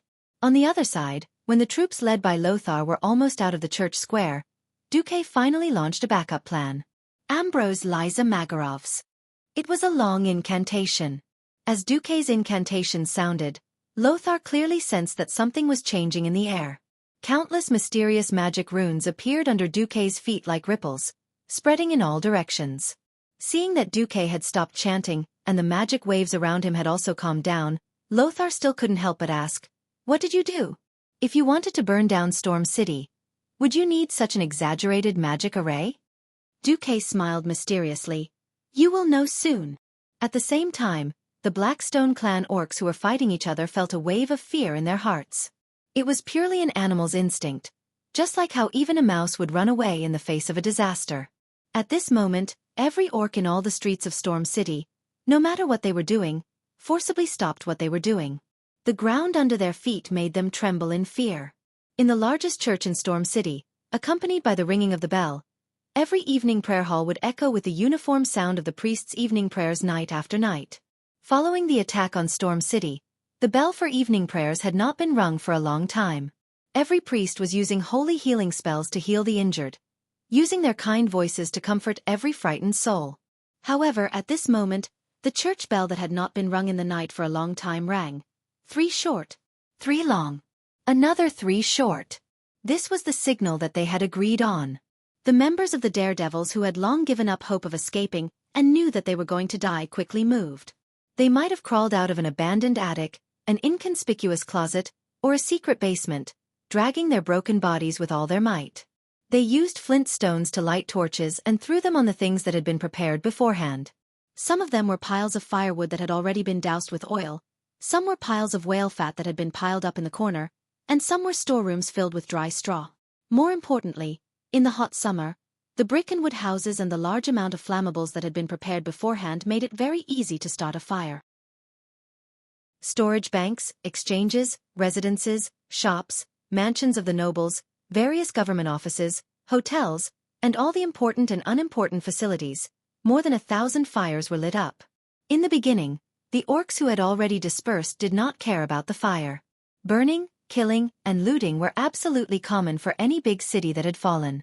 A few years ago, when the orcs had taken over Shotrath City, they had done the same thing to the Dreenii City. And the orcs were not interested in human houses at all. They preferred their own tents. The orcs did not even think of running out to take a look, let alone putting out the fire. But soon, they found that they were wrong. The fire was out of control. A fear that they had experienced not long ago surged in their hearts again. They suddenly remembered the scene of Xueqi burning down most of the tribe's main camp by himself. That blazing fire, which could be called the flames of hell, caused the deaths of over 10,000 orcs. They began to run out, trying to use all kinds of methods to put out the fire, but it was too late. The fire had already spread unscrupulously everywhere. One block after another was easily swallowed by the raging fire. In the narrow streets, they could not find a place to hide from the fire. They could only run to the wide square or jump into the moat that covered the whole of Storm City. They watched in shock as pillars of fire shot into the sky one after another. Chapter 192. The area of fire grew wider and wider. Looking down from the black sky, one would find that the entire city seemed to have been flooded. It was a torrent of raging flames. Beep, beep, la la la. Low houses, towering mansions, huge warehouses, and countless other houses that had been burned through collapsed one after another. Along with the continuous rumbling, countless orcs who could not dodge in time were crushed to death by the brick and wood houses in the narrow streets. Ah! Fire! Run! The streets and main roads had already been sealed off by the raging flames. At almost every important intersection, there were 2 large houses that had collapsed. The enormous burning towers just happened to block every path of escape. The orcs who had already hidden in the safe zone were trembling in fear, cold sweat dripping down their backs. They could only watch as their compatriots were devoured by the flames. Even if they covered their ears, they could still hear the screams and cries of their brethren as they burned the city. There was also the wild laughter of the human suicide squad before they lost their lives. Ha ha ha ha. There was no regret, only the wild laughter of an enemy being killed. At that moment, the orcs realized that they had fallen into a common nightmare. That nightmare was named Duke Marcus. Once again, he burned countless orcs to death with his flames. Orgrim also jumped into the city's canal. Even though it was a hot summer day, the river water was still warm, but it did nothing to raise the temperature in his heart. This was an extremely painful trap for him, and he lost more than half of his men. If it weren't for the fire, perhaps even the remaining half of his body would have been killed by the crazy counterattack of the Black Hand Guards. He could no longer remember how many Black Hand Guards he had killed with his hammer of destruction. It was once a weapon that he was immensely proud of. He had used it to slay countless ogres and over 100 ferocious beasts in our world. But now, under the moonlight, the blood on the hammer of destruction flowed along the water of the canal. It was the blood of the Blackrock tribe, the blood of his fellow beast men. However, Orgrim still had a strong sense of doubt and ominous premonition. He had a feeling that Duke Marcus, who was more devilish than the devil, had more tricks up his sleeves. Unknowingly, the moon was shrouded in dark clouds again. In the shining river, they saw a series of golden runes extending to the riverside like flames. That's impossible. Orgrim couldn't help but scream. Get to the shore. Quick. Otherwise it will be too late. Orgrim frantically called out to his men, his brethren. His subordinates obeyed. Even if they were a little unwilling, they still climbed up to the shore. Not far from the bluestone path along the riverbank was the city wall that had been roasted by the blazing Flame Street district until even the bricks had turned red. These 3-meter-high low walls, together with canals that could act as moats when necessary, divided Stormwind City into 6 large districts. Even though they were sitting on the bluestone by the riverbank, they could still feel the extreme heat. If it wasn't for Orgrim's roar, they would have sunk back into the cool water. In fact, many beastmen who were not directly under Orgrim had done so. They returned to the river, and crossed the boundary between hell and the human world that the Grim Reaper had drawn with his scythe. It was as if there was a blazing sun rising from the depths of Stormwind City, arching the earth as if it would break through at any time. Countless golden runes glowed from the black soil beneath the canals. The beastmen in the river could clearly see their toes from the surface of the water. Rumble the entire Stormwind City shook. From King's Valley in the south to Stormwind Fort in the north, from the Mage District in the west to the Old City in the east, every street was shaking. The statue of Medivh that stood in the middle of King's Valley began to shake violently. Then, the statue that symbolized the guardian of the old era began to crumble. Every brick on the ground, along with the sand under them, rose and fell like waves, becoming more and more turbulent. Even the beastmen who were hiding from the flames on the ground were thrown into the air, dropped down, and then thrown up again. The wooden beams and pillars that were already starting to burn in the flames creaked and exploded one after another, speeding up the collapse of every house that had yet to collapse. Then, the golden light shot out of the ground and into the bottom of the river. The streets and roads that were originally without flames became roads of flames. Every drop of water in the canals that were supposed to be shelters evaporated due to the high temperature. The beastmen who were still in the river were scalded to death in a few blinks of an eye. And the water turned into steam. The hot steam was even more lethal than the flames. The orcs couldn't suppress their breathing, so they inhaled a large amount of hot steam. The steam destroyed the alveoli in their lungs, making them feel like they weren't breathing air, but fire. Even the beastmen who climbed up to the riverbank could not escape the fate of death. They only lingered on for a little longer than their brethren in the river, and then followed in the footsteps of their brethren. All the beastmen in Stormwind City screamed in agony, and then everything returned to silence. In the city, there was only the crackling of the raging flames, and the crackling of pillars, bricks and glass falling to the ground. Other than that, the entire city fell into a deathly silence. How many beastmen could survive? Not 1 in 100. The beastmen who ran out of the streets or jumped into the river were almost completely wiped out. Only a small number of beastmen who were trapped in the fire managed to escape the scythe of the death god. Orgrim did not die. With his high fire resistance, he managed to withstand the flames, but a lot of his hair was burned off. Climbing out of the fire that was no longer as hot, Orgrim saw the charred corpses that filled the streets and riverbed. Ah, Duke Marcus. He had never hated a person as much as he did now. Even when he received news of his best friend Durotan's death, Orgrim still controlled his emotions. But this time, only this time, Orgrim completely hated a human. He was the new guardian of Stormwind, Xueqi. Ah, I will kill you. I swear, even if I have to chase you to the ends of hell, I will kill you. I will peel off every piece of your flesh. I will eat you alive. I will break every single bone in your body and crush them. I will. Whoa. On the scorched ground, Orgrim knelt down dejectedly. It's over. The elites of the Blackrock clan were all burned to ashes. Even if there were still many Blackrock tribe members in the camp, they would no longer be the strongest tribe in the horde. Chapter 193. In Stormwind Port, separated by a city wall, tens of thousands of Stormwind Kingdom's elite soldiers witnessed the last scene of their beloved city. Flames rose from the ground and soared into the sky. The flames could be clearly seen from dozens of kilometers away. The fire lit up the entire night sky. Perhaps from today onwards, Stormwind City would be known as Flame City. This is... Lang couldn't help but ask as he watched Xueqi return under the escort of Lothar and his elite soldiers. This was definitely not something that could be achieved by ordinary arson. If he had to use a word to describe it, it would be purgatory. Xueqi wiped the sweat off his forehead with a towel that Windsor handed him. This is the magical defense system that Medivh left behind. His original plan was to set up a magical formation similar to the firewall spell in every canal. This was to prevent enemies from invading and destroying all the streets at once. But I changed it a little. Changed. Of course, Lang knew about the division of the different districts. Why were there canals and walls separating the districts of Stormwind City? It was so that they could resist.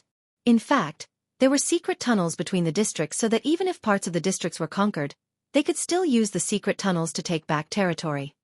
Yes, I ordered the suicide squad to set the entire city on fire and block the streets to drive all the orcs into the rivers. Then, Xueqi didn't finish his sentence. Everyone present was smart. They immediately realized that this was a chain reaction. By driving the orcs away, they would gather them together and then exploit the enemy's psychological blind spots to turn the safest place into a real death zone. No one would have thought that the canals that could avoid being burned to death were the real killer moves. Suddenly, everyone felt lucky that Xueqi was one of them. Killing the great chief of the horde and burning 100,000 of the horde's soldiers with a fire. This glorious achievement easily made the soldiers cheer.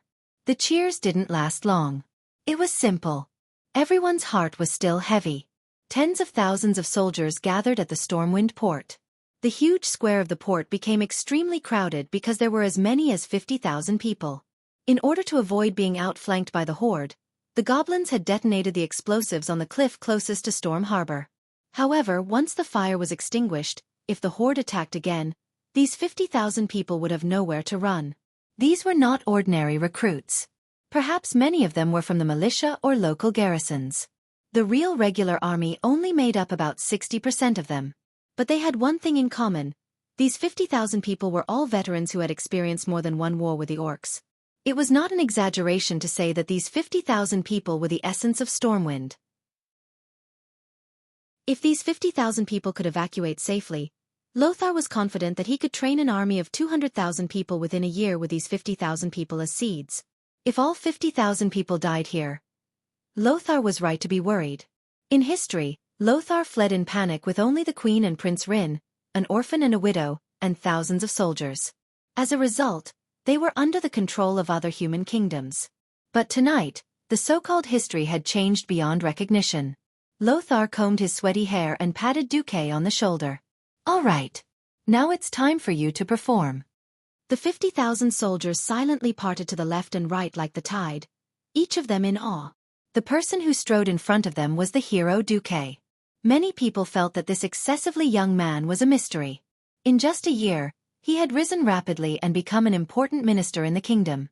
Not only did he have powerful magic power, unparalleled courage, and the wisdom of a top tactician. From taking in the Murloc Naga to expand the Pearl Sea route for Stormwind City, to raiding Karazhan and killing Sargeras, to setting fire to the Horde's army, and finally to burning the city. The name Duke Marcus had become a legend. Now, everyone was shocked when they thought that they were about to become a part of this unfinished legend. No one knew what Xueqi was going to do next, but everyone felt that Xueqi could do it. This was the sense of trust that was based on actual achievements. Xueqi had proven himself time and time again. Now, it was just another step in Xueqi's legend to climb to new heights. Under thousands of gazes, Xueqi walked onto the dock and towards the dark sea. On the sea, the wind was strong and the waves were strong. The only thing that could be confirmed was that there were no ships on the sea, not even a sampan. Xueqi had personally promised every high-ranking official of Stormwind City that he would evacuate these 50,000 soldiers safely. How would he evacuate? Is Great Wizard Xueqi going to open the portal? A knight with some knowledge asked his colleague in a low voice. Impossible. I've seen the wizard's portal. I heard that it's very unstable, and even the sky wizards can't teleport more than 10 people at once, another knight replied. It's not a portal. This time, it was General Tom Seymour who spoke. Even the dark portal that attracted the orcs this time can't teleport more than 500 people at once. Not to mention 50,000 people. Unknowingly, Xueqi had already walked to the end of the dock. Ah! Amidst many people's exclamations, Xueqi seemed to have lost his footing and fallen into the sea from the stone dock. But the next step, Xueqi stepped on solid ground. Ice. It was actually ice. Incomparably cold air instantly spread from under Xueqi's feet, and in the blink of an eye, a large area was frozen. The huge waves that were rushing towards him froze in front of Xueqi. The surging seawater lost all its momentum, and quietly and obediently crawled in front of Xueqi, in a frozen state. The large area of the sea opposite the dock was completely frozen by Xueqi's cold air. Rapid avalanche? No, this was no longer just a simple, rapid avalanche. The ice shield on Xueqi's body expanded almost endlessly, and all the seawater that entered the cold shield was instantly frozen. At the same time, the ice tornado that kept spinning in the shield was like a grinder, grinding away all the ice spikes and icicles that were higher than the horizon. The crackling sound of ice shards grinding against each other could be heard continuously. As Xueqi walked out step by step, a huge floating ice that was getting bigger and bigger appeared in the sight of the 50,000 soldiers. It was a huge floating ice that was like an iceberg. The side of the dock was rectangular, and the floating ice near this side was at least 300 meters wide. And as Xueqi walked out step by step, the surface area of this huge floating ice continued to expand. From afar, it looked like an incomparably huge ice ship. What 3-masted sailboats or 5-masted sailboats? In front of this gigantic floating ice ship, they were simply too weak. Even the aircraft carrier that Xueqi had before he transmigrated was just a tiny in front of this huge ice ship. Chapter 194. Heavens, how much magic does Xueqi have? Even though Xueqi had told him earlier, Lang was still in disbelief. Beside Lang, the last morning Star Court mage heaved a long sigh. Your Majesty, if it were me, I might only be able to support half the area. Lang, Anduin and Bolvar were visibly moved. Did this mean that Xueqi's magic far surpassed the standard of an average morning star mage? On the shore, everyone sucked in a breath of cold air. Looking at this huge piece of floating ice, everyone knew that this was the ark that would take them away. However, what if they stood on it for too long? Would they freeze to death? It was summer, and while it was great to play with the ice, the cold air it emitted made people cower. Everyone move aside.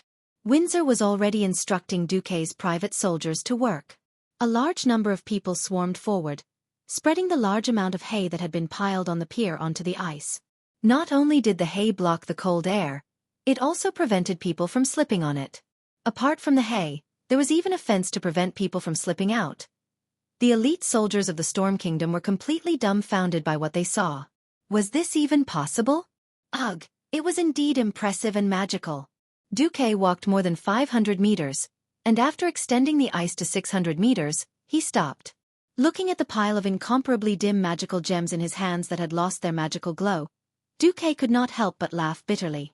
If any of these high-grade magical gems were to flow out, it would attract the Dalajan's pharaoh, who were usually high and mighty, to come running over and snatch them like dogs. Any two of them could buy the loyalty of a sky mage. If the magical gems used tonight were used to bribe people, this would be the price of a morning star mage. Yes, Kel Thuzad, who would become a great lich in the future and rely on the filthy demon king, was at this level. However, they had all been used by Xueqi to toy with. Xueqi did not feel that it was a pity. Human lives could never be measured with money. Leaving behind 50,000 elites was enough to have a major impact on the entire situation. Old Mai, you've worked hard to protect Stormwind all your life. Now that I've used your fortune to save so many people, you should thank me properly. Of course, Xueqi didn't have that much mana, but after he used up the mana gems that Mediv had left in Karazhan, he managed to accomplish this miracle. In order to prevent the ice from cracking, Xueqi used his unparalleled magic control to separate the ice into 3 layers. The top layer carried passengers, while the middle and lower layers were used to support the passengers. Finally stopping, Xueqi waved from afar and shouted, "Everyone come up!" In the hazy night, the light blue light flickered, contrasting with the blood and flames that dyed Stormwind City red, forming a very magical, very unique and strange landscape. The cold air began to condense, and the light reflected from the surface of the ice formed an illusory scene. The magical beauty of the huge ice ship made everyone forget the sense of loss of the capital for a moment, and put their minds into this surreal dream. The 50,000 troops, under the command of various commanders, walked along the dock and boarded the ice ship in an orderly manner. The air rippled with the sound of whispers. Of course, the biggest topic of discussion was how they were going to move the huge ice ship. Is Xueqi going to create a few giant sails out of thin air? How is he going to control it? Lang asked Anduin softly. How would I know? Lothar rolled his eyes. Back then, Xueqi had suggested using the ice ship to transport the soldiers away during the secret discussion, which sounded very noble. But in reality, when it came down to it, no one had ever studied how to move such a huge ice ship. The senior executives only knew that without the last 50,000 elite troops, they wouldn't even be able to stall for time. If Xueqi could save all of them, it would be a waste of time. Even if the orc army was burned to ashes, Clayan and the others thought that they would just have to make a few more trips to transport as many as they could. They agreed to Xueqi's plan purely because there was no better way. Out of trust in Xueqi, no one asked carefully about the details. Then, they ushered in the moment of a miracle. Xueqi took out a peculiar conch that was engraved with runes and blew into it. More than 10 seconds later, thousands of bubbles appeared on the surface of the sea. A group of something was emerging from the bottom of the sea. Even though everyone was mentally prepared, they were relieved when they saw the hilarious and huge eyeballs. Murlocs! Thousands of murlocs. They floated up from the bottom of the sea in a disorderly manner. Some places were simply crowded with murlocs, and there was no fear of falling into the sea at all. Some places were tens of square meters, and there was not a single murloc. The Naga arrived. The burly male Naga carried large bundles of ropes on his shoulders and quickly climbed onto the ice. The ropes were tied with sharp grappling hooks. The male Naga chiseled these grappling hooks down and fixed them on the ice. At this time, the Naga priestess, Vara, came. She still crossed her 4 crystal arms and bowed, but this time her head was lower. Great Master, Vara Furlin Elvis is at your command. Xueqi waved his hand. Let's go. The male Naga held a giant hammer and smashed it hard at the connection between the dock and the ice ship. Not long after, there was a loud clatter, and the last connection between the ice ship and the land was separated. Vara's 2 right arms pointed to the dark distance and made a sharp and majestic voice. Jalalalajuo, you lowly murlocs for the great lord of the ocean, get more people. Pull the ship. Like a tug of war, nearly 100 murlocs pulled a rope and pulled with all their might. Thousands of splashes suddenly rose on the surface of the sea.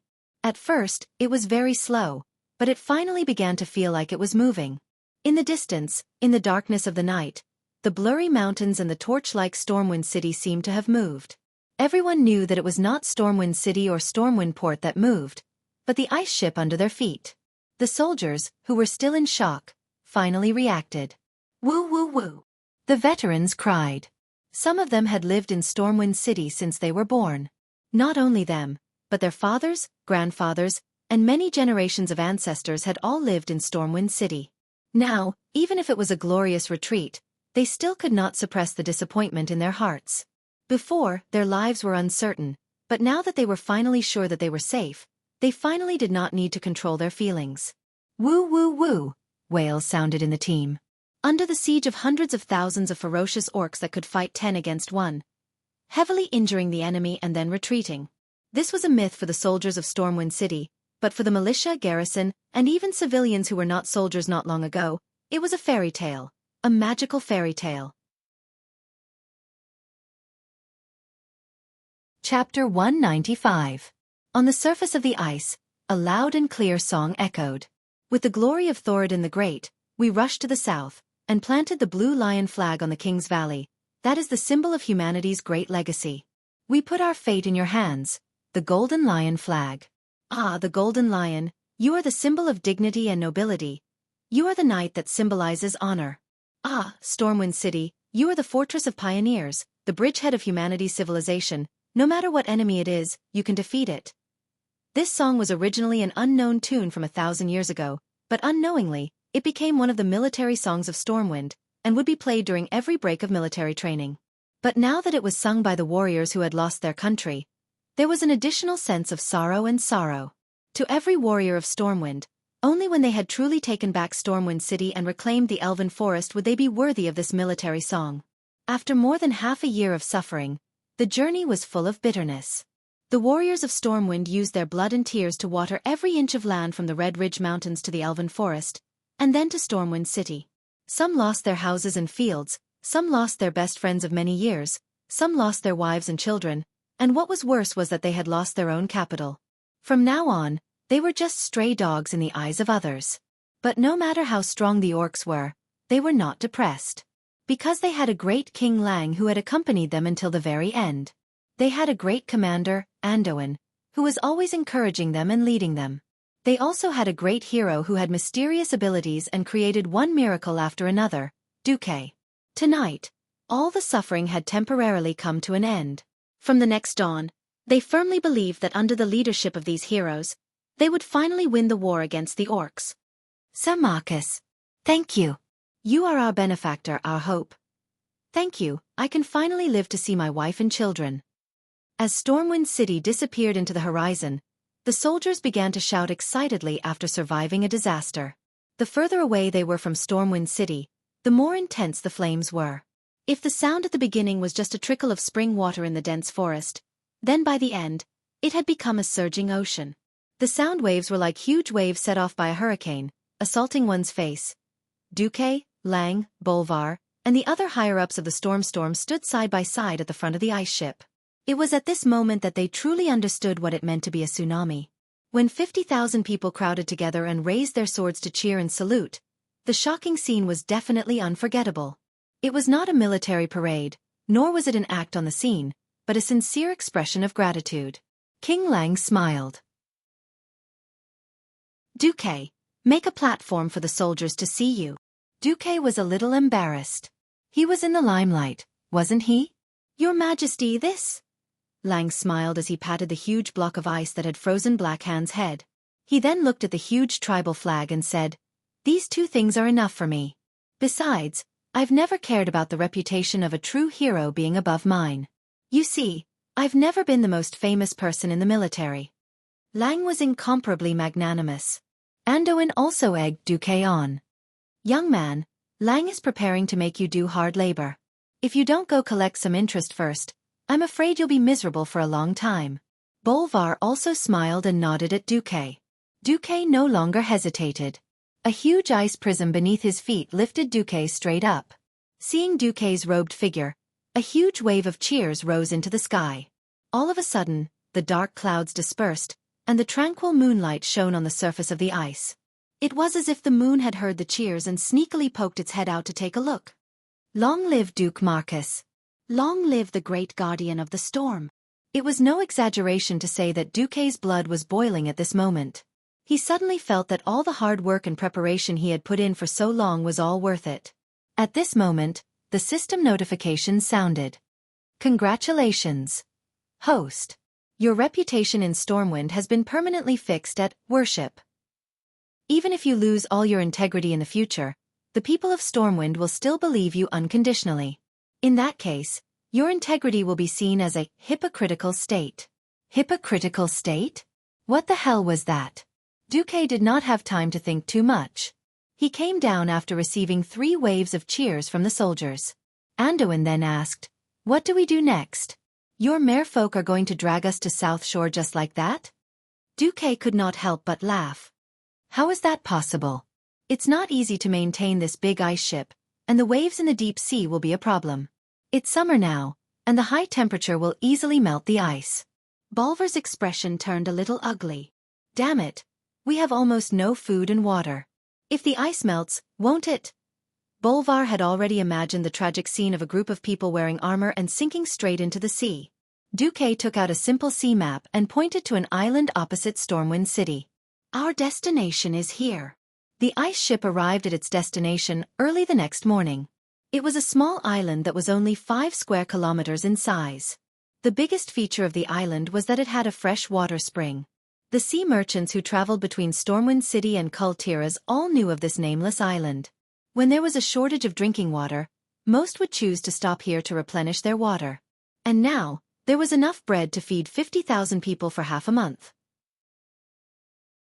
The soldiers once again burst into fiery cheers when they stepped on land. Xueqi shrugged. All right, the next step is to wait for the fleet to send us to South Shore. Under the shade of a few trees, the higher-ups of Stormwind began to discuss the future policies of the kingdom. I plan to make a trip to Rotterdam. I want to unite all the human kingdoms, as well as the dwarves and high elves to form a huge alliance to fight against the orcs' invasion. Clayan revealed the plan that he had been thinking about for a long time. Rotterdam was located in the northeast of the Eastern Kingdom. It was the home that the Rotterdam Kingdom was most proud of. In fact, at this point in time, the Rotterdam Kingdom was the most powerful among the 7 human kingdoms. The rich Rotterdam Kingdom had the widest fields and the largest population among the 7 kingdoms. There was a saying that went, "I'd rather be a baron in Rotterdam than an earl in Torrential Fortress." This mentality was a good reflection of the richness of the land. Should I stay in South Shore to train the troops? Anduin asked. No, you should follow His Majesty to Rotterdam. Xueqi rejected Lothar's suggestion. Chapter 196. Why? Lothar was puzzled. In his opinion, as the highest military commander of the kingdom, he should be with his soldiers. The 7 kingdoms need a reason to work together. Xueqi's answer enlightened everyone. Yes, the Arothar Empire. Being of the same race, of the same origin, and of the same clan, especially in front of a great enemy, was the best reason to unite. Moreover, there was no deep hatred between the 7 kingdoms. Abandoning the son of Thoradin the Great was indeed unkind, but they did not fight against each other. Hence, Lothar's identity as Thoradin's son was very important. Your Majesty, It was difficult for Anduin to deal with such a sensitive issue. Don't worry. After all, it was your ancestor who gave up the throne to my ancestor. In the eyes of outsiders, there was indeed a suspicion of usurpation. However, when it came to matters that concerned all of humanity, and even the world of Azeroth, such trifles were nothing. The training of the troops can be left to Bolvar. Anduin thought for a while, and nodded. At the end of the day, Lang, Anduin, and Bolvar were all very upright people. Without the restriction of those annoying nobles, they could exert their full strength. Bolvar, I'll leave the training of the troops, my queen, and Varian to you. Lang did not have many capable subordinates. Some of the nobles who were originally in high positions had either become demons or been slaughtered by the demons in the middle of the sea. This was almost equivalent to the position of an assistant minister, and was definitely the highest of the highest. As you wish, your majesty. Bolvar bowed deeply. Lang turned to look at Xueqi. He took a deep breath, and with a wave of his hand, a servant handed him a small spoon of melted wax. Another servant handed him a document, opened it, and poured the wax on it. Then, Lang took out the royal seal from his arms and stamped it heavily on the wax. This is... Xueqi glanced at it and saw his own name. King Lang turned his head and smiled at Xueqi. Duke Marcus, please kneel. Yes. Fine, the boss had given me an empty promise, so I'll just kneel then. Duke Marcus, in order to thank you for your great achievements, as well as to commend your loyalty, bravery, and wisdom, I now confer you the title of Duke of Stormwind. You are allowed to have twice the private army of a normal duke.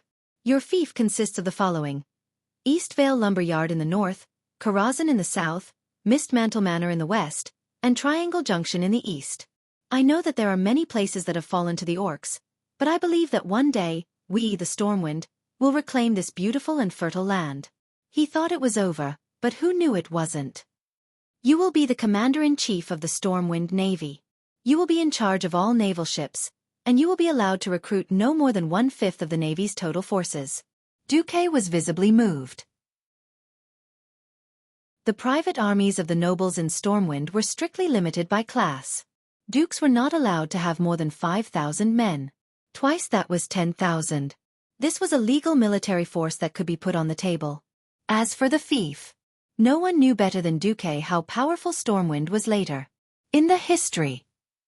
Because the other human kingdoms had either fallen or declined, Stormwind City had become the greatest benchmark for the human race.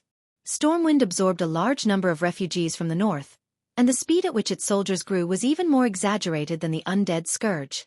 Indeed, the Headwind Trail had been blown to smithereens by Mediva's big explosion, but Eastvale Lumberyard and other rich lands in Elven Forest were definitely first-class fiefs. And as the commander-in-chief of the Navy, there was no doubt that the whole of Stormwind and the benefits derived from the sea were all given to Xueqi. Everyone knew that now that Stormwind had almost completely fallen, and it was only a matter of time before the western wilderness was completely destroyed, if Stormwind wanted to continue, it had to rely on Xueqi. However, it was rare for someone like Clayan to have such boldness. Without hesitation, Xueqi bowed his head. Thank you, your majesty, for your gift. Lang smiled, and finally sighed. What gift? If it wasn't for you, even if Stormwind was not completely destroyed, I'm afraid only tens of thousands of people would have escaped. Maybe even I would have died in Stormwind. I'm the one who feels guilty for making these empty promises. Your Majesty, you've done very well, Anduin and the other officials comforted Lang. Sigh, the resettlement of nearly 600,000 soldiers is a headache just thinking about it. But we don't have anything. If that doesn't work, try to ask other countries to take in our people. Right. No money. No food. How could they survive? Anduin and the others looked at each other, dumbfounded. In times of crisis, they only thought about saving people's lives and saving them first. Now that they had saved them, they were dumbfounded. They had to eat, drink, and go to the toilet. If it was only tens of thousands of people, they might be able to beg the other countries. But there were 600,000 people here. Just the thought of it was terrifying. Yet, when he escaped, he didn't bring anything with him other than his weapons. Not to mention that Duke Ferenz, who was in charge of internal affairs, was dead. Even if he was not dead, he would probably be scared to death on the spot. Duque, can I trouble you to go to Alterac, Rapid's castle, and the Dalajan to negotiate with the heads of the countries? Also, our national treasury is finished. I wonder if you can lend a sum of money to the kingdom in your own name. Lang's face was flushed when he said this. On one hand, he really did not have any talented people around him. Bolvar and the others were indeed righteous knights, but they were definitely not good at diplomacy.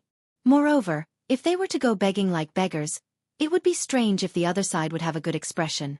On the other hand, a dignified king actually had to borrow money from a duke. What face did he have? And the richest person here was Duque. Your Majesty, please do not worry about the national treasury. With that, Duque snapped his fingers, and two burly male Nagas carried a huge box out of the sea. The royal guards took the box and opened it. A burst of golden light almost blinded Lang and the other poor people's eyes. Gold bars. So many gold bars. These gold bars were engraved with the emblem of a lion. It was no doubt the gold bars used in Stormwind. These are... Lang stuttered. Your Majesty, have you forgotten? A while ago, when those nobles were escaping, they encountered the Blood Sail pirates. In order to escape, their ship turned and left behind a large amount of their belongings. Then, my Murlocs picked them up. Lang suddenly remembered that because those nobles had colluded with the demons, they had been demoted. According to the kingdom's laws, their fiefs and properties would be confiscated. At this moment, Anduin, Bolvar, and the royal guards all bowed to Duque. Duke Marcus, you have a heart that shines with a holy light. Chapter 197. Honesty, courage, wisdom, and loyalty. Duque had become a synonym for a saint in everyone's hearts. In reality, other than his smarts as a transmigrator, Duque's other three qualities were all *T. Duque had never thought that he had ever been loyal to Lang. As a modern man, deep in his bones, he was a boss and a worker. Duke would never be touched by the feeling of sacrificing his life for the other party. As a transmigrator who was familiar with history, Duque knew that money was not enough, but having too much money was useless. The most important thing was still power. His own power and the power of his subordinates. According to history, the First Orc War ended with the opening of the Dark Portal and the fall of Stormwind City. Then, the Orc army regrouped and headed north, looking for trouble with all the races and kingdoms on the continent. This was the start of the Second Orc War. Duque did not know if the Orcs would continue to go against all the races and factions on the continent like they did in history. Obviously, when Duque saw that the world of Azeroth's similarity had dropped from 80% to 79%, Duque realized that history would continue to be shockingly similar. Duke had saved 50,000 elite soldiers, as well as Leon, who hadn't died in history. Of course, Khadgar had died as well. He had killed over 100,000 Beastman elite soldiers and had even ruthlessly tricked Orgrim. Even with so much fate deviation, he had only managed to reduce the similarity by 1%. Just thinking about it made one drunk. However, when he thought about the mighty Burning Legion and the Creation Titans that would appear later on, he suddenly felt that it was quite amazing that he had done so much in exchange for 1% of the world's change. Alright, back to reality. At noon on the second day, the first batch of ships arrived. This batch of ships had more than enough space. After replenishing some daily necessities and medicine for the people waiting on the island, they carried a total of 16,000 people. On the ship, Duque was already busy. Because the tribe did not pay much attention to the western wilderness, Duque was able to secretly transport the summer grain that had not yet been sent to Stormwind City to South Shore. This batch of grain could greatly alleviate the food shortage in South Shore. In addition, there was the migration of the Murlocs and Nagas. In fact, the Orcs couldn't do anything to the Murlocs on the coast, but Duque needed the Murlocs more, South Shore. The entire continent of the Eastern Kingdom was actually divided into two continents, the North and the South, connected by a gigantic solder bridge. To the south of the southern continent was the territory of Stormwind, while to the north of the southern continent was the territory of the dwarves centered around Iron Forge. To the southeast of the northern continent was the Earthy Highlands, which was where the Stromgard kingdom was located. To the south was the Hillsbrad Hills, the territory of the weakest of the 7 human kingdoms, the Alterac Kingdom. The place where the refugees of Stormwind City were evacuated was South Shore, which was located south of the Hillsbrad Hills by the sea. To the west of the northern continent was the Magic Kingdom of Dalagen, and to the north was the most powerful Lordaeron Kingdom. Of course, the northernmost part of the northern continent was the High Elves' Kuel Salis Kingdom. Now, Xueqi was moving the Murlocs because Xueqi needed the Murlocs to help reclaim the Murlocs there, and to fish as much as possible to provide fish for the Stormwind refugees. About 50,000 of the Stormwind refugees were taken in by the maritime kingdom of Kul Tiras, while 100,000 continued to move in the direction of Stromgard, Alterac, Dalagen, and even Lordaeron. Including the 50,000 soldiers who were about to arrive, there were less than 450,000 people left in South Shore. Even so, it was a very heavy burden. Through the system Elf, Xueqi had already calculated that even if they found enough land to cultivate, they would still be short of at least 20,000 tons of food before the first harvest next year. In this era, it was almost an astronomical figure. It completely exceeded the amount of food that could be bought in the commercial market. Lang was running away from reality, and threw the food problem onto Xueqi's head. This made Xueqi's teeth hurt. He had a lot of things to do, such as finding time to go to the southernmost Stranglethorn Valley of the Eastern Kingdom to deal with the remaining Bloodsail pirates, or finding time to practice magic. After much consideration, Xueqi decided to pay a visit to the Berev family in Alterac. Many people might wonder why Xueqi didn't visit the king of Alterac Kingdom, but the Berev family instead. It had to start from the history of the Alterac Kingdom. The Alterac Kingdom had a long history, but the current royal family's history was very short. It only lasted for the past 20 years. The first king of Alterac was born into a wealthy family, and in order to have a place of his own, he founded the Alterac Kingdom. He chose to build his kingdom on the steep Alterac mountain range. The land was barren, and the living conditions were terrible. Very few people were willing to follow him, and the kingdom's territory and power were very small. It was not an exaggeration to say that Alterac Kingdom was the weakest of the 7 human kingdoms. The current king, Aiden Pirinold, inherited this mess, and the situation only improved after the Berev family joined in. The Berev family of the Alterac Kingdom was a wealthy family that controlled a large amount of land east of the Alterac mountain range. Brill, Taran Mill, Caer Darrow, South Shore.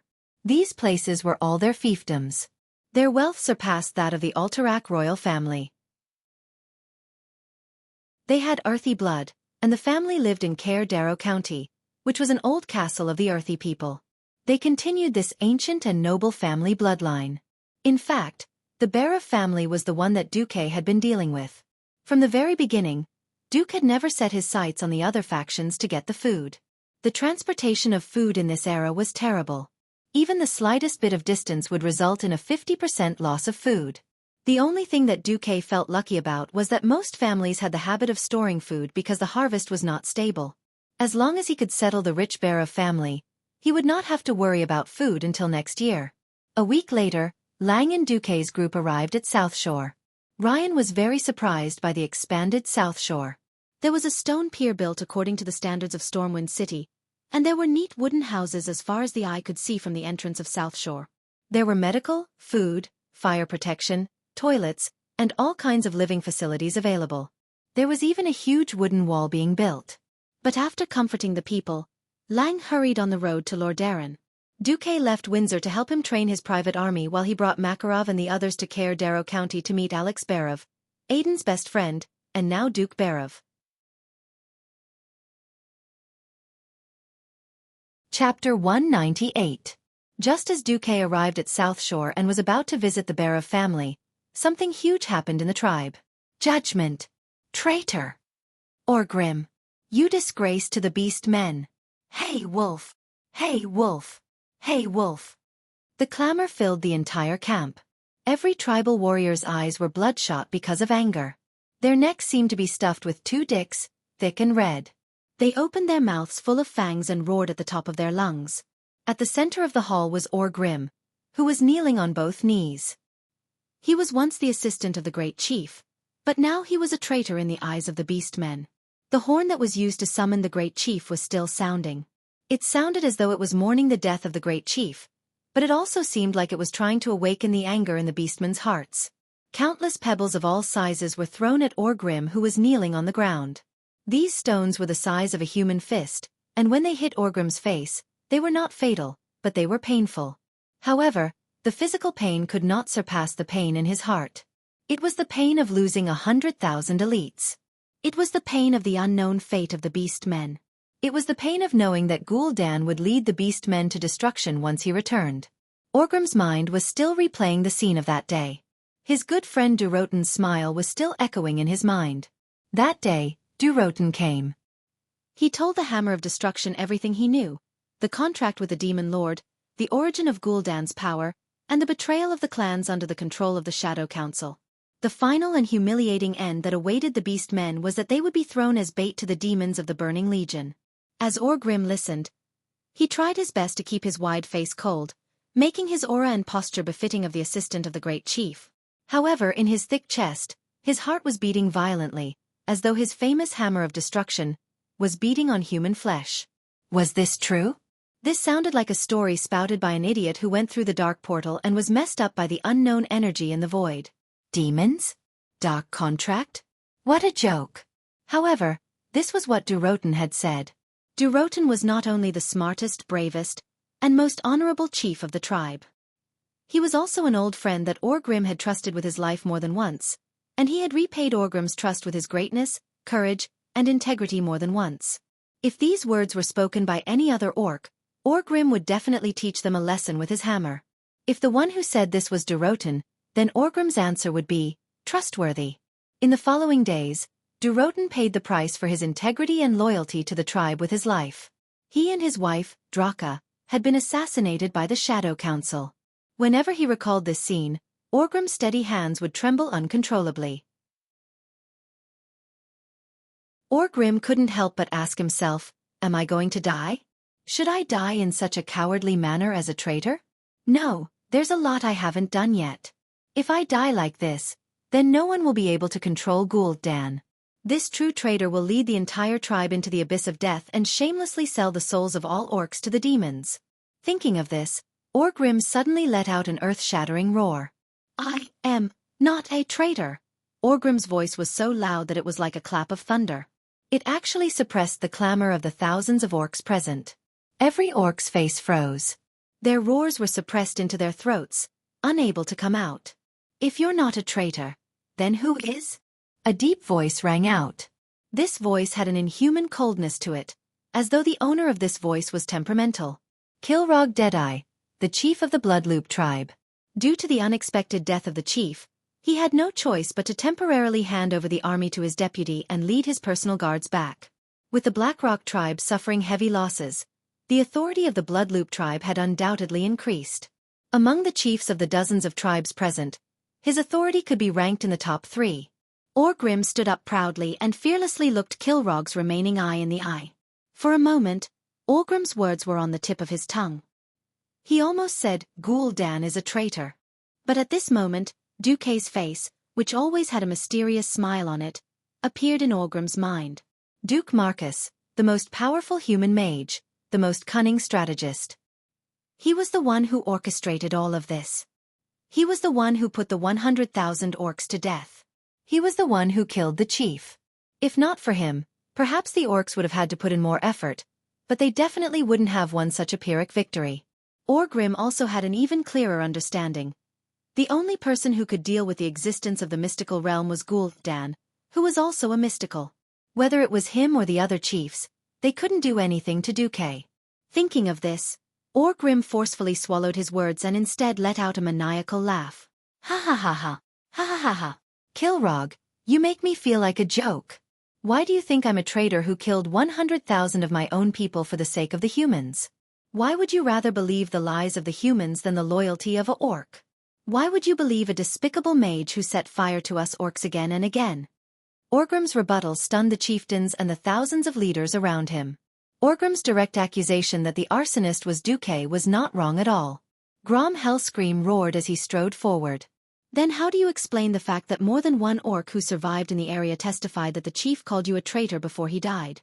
Also, why would your people attack the chief's personal guards? Don't you think that suddenly going crazy and attacking your own people is very familiar? It had to be said that Orgrim had the talent to win the Best Actor award. Yes, this scene was very familiar. It was the scene where the orc warlock used the art of fear on the human soldiers. You said Gul'dan betrayed us. Grom frowned. I didn't say that. But you might have noticed that the humans' tactics and equipment have been improving. So it's not impossible for them to obtain the power of a warlock. The orc chiefs fell into deep thought. At this time, Kilrog Deadeye stood in front of Orgrim again. My Deadeye tells me that you shouldn't die here as a traitor. I also know that you are one of the wisest orc warriors, and you also have the ambition to become the chief. I can give you a chance to prove yourself, as long as you join Bag Ash. Orgrim's heart beat violently, almost jumping out of his chest.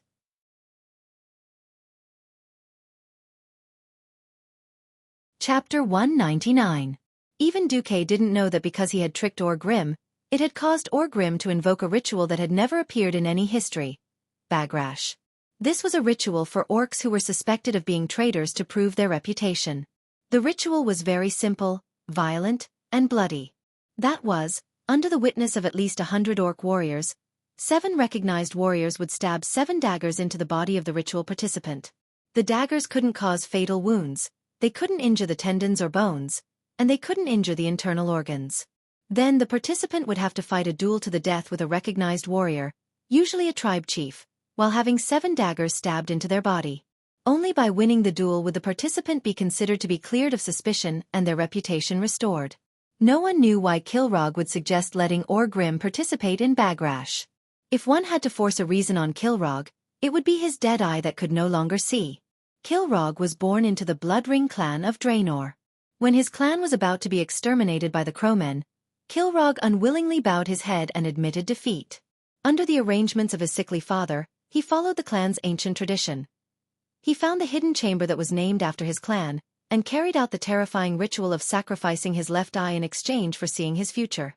In the ritual, Kilrog foresaw that his death was still far away, so he knew that he would survive this disaster. Encouraged by his destiny, he seized control of the clan and led the Bloodring clan to crush the threat of the Crowmen. Then, he won countless battles.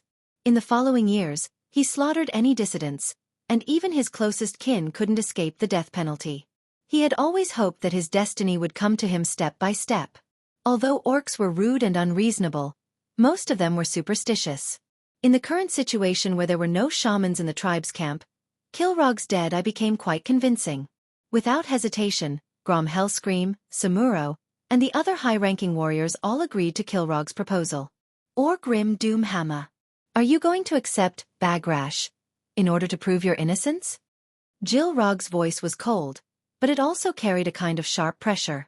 It was a terrifying aura that only a warrior who had walked out of a mountain of corpses and a sea of blood would have.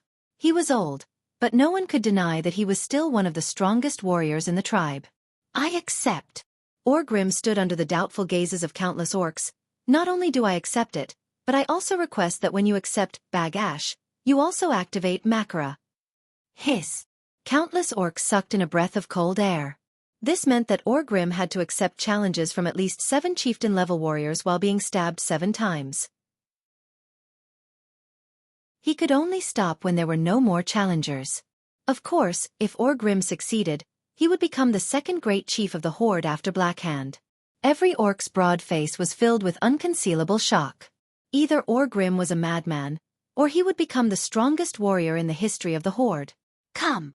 Orgrim suddenly hammered his chest, creating a loud bang. Gilrog didn't say a word. He pulled out a long, curved bone dagger. This bone dagger was at least 30 centimeters long. A white light flashed, and the entire dagger was stabbed diagonally into Orgrim's left collarbone.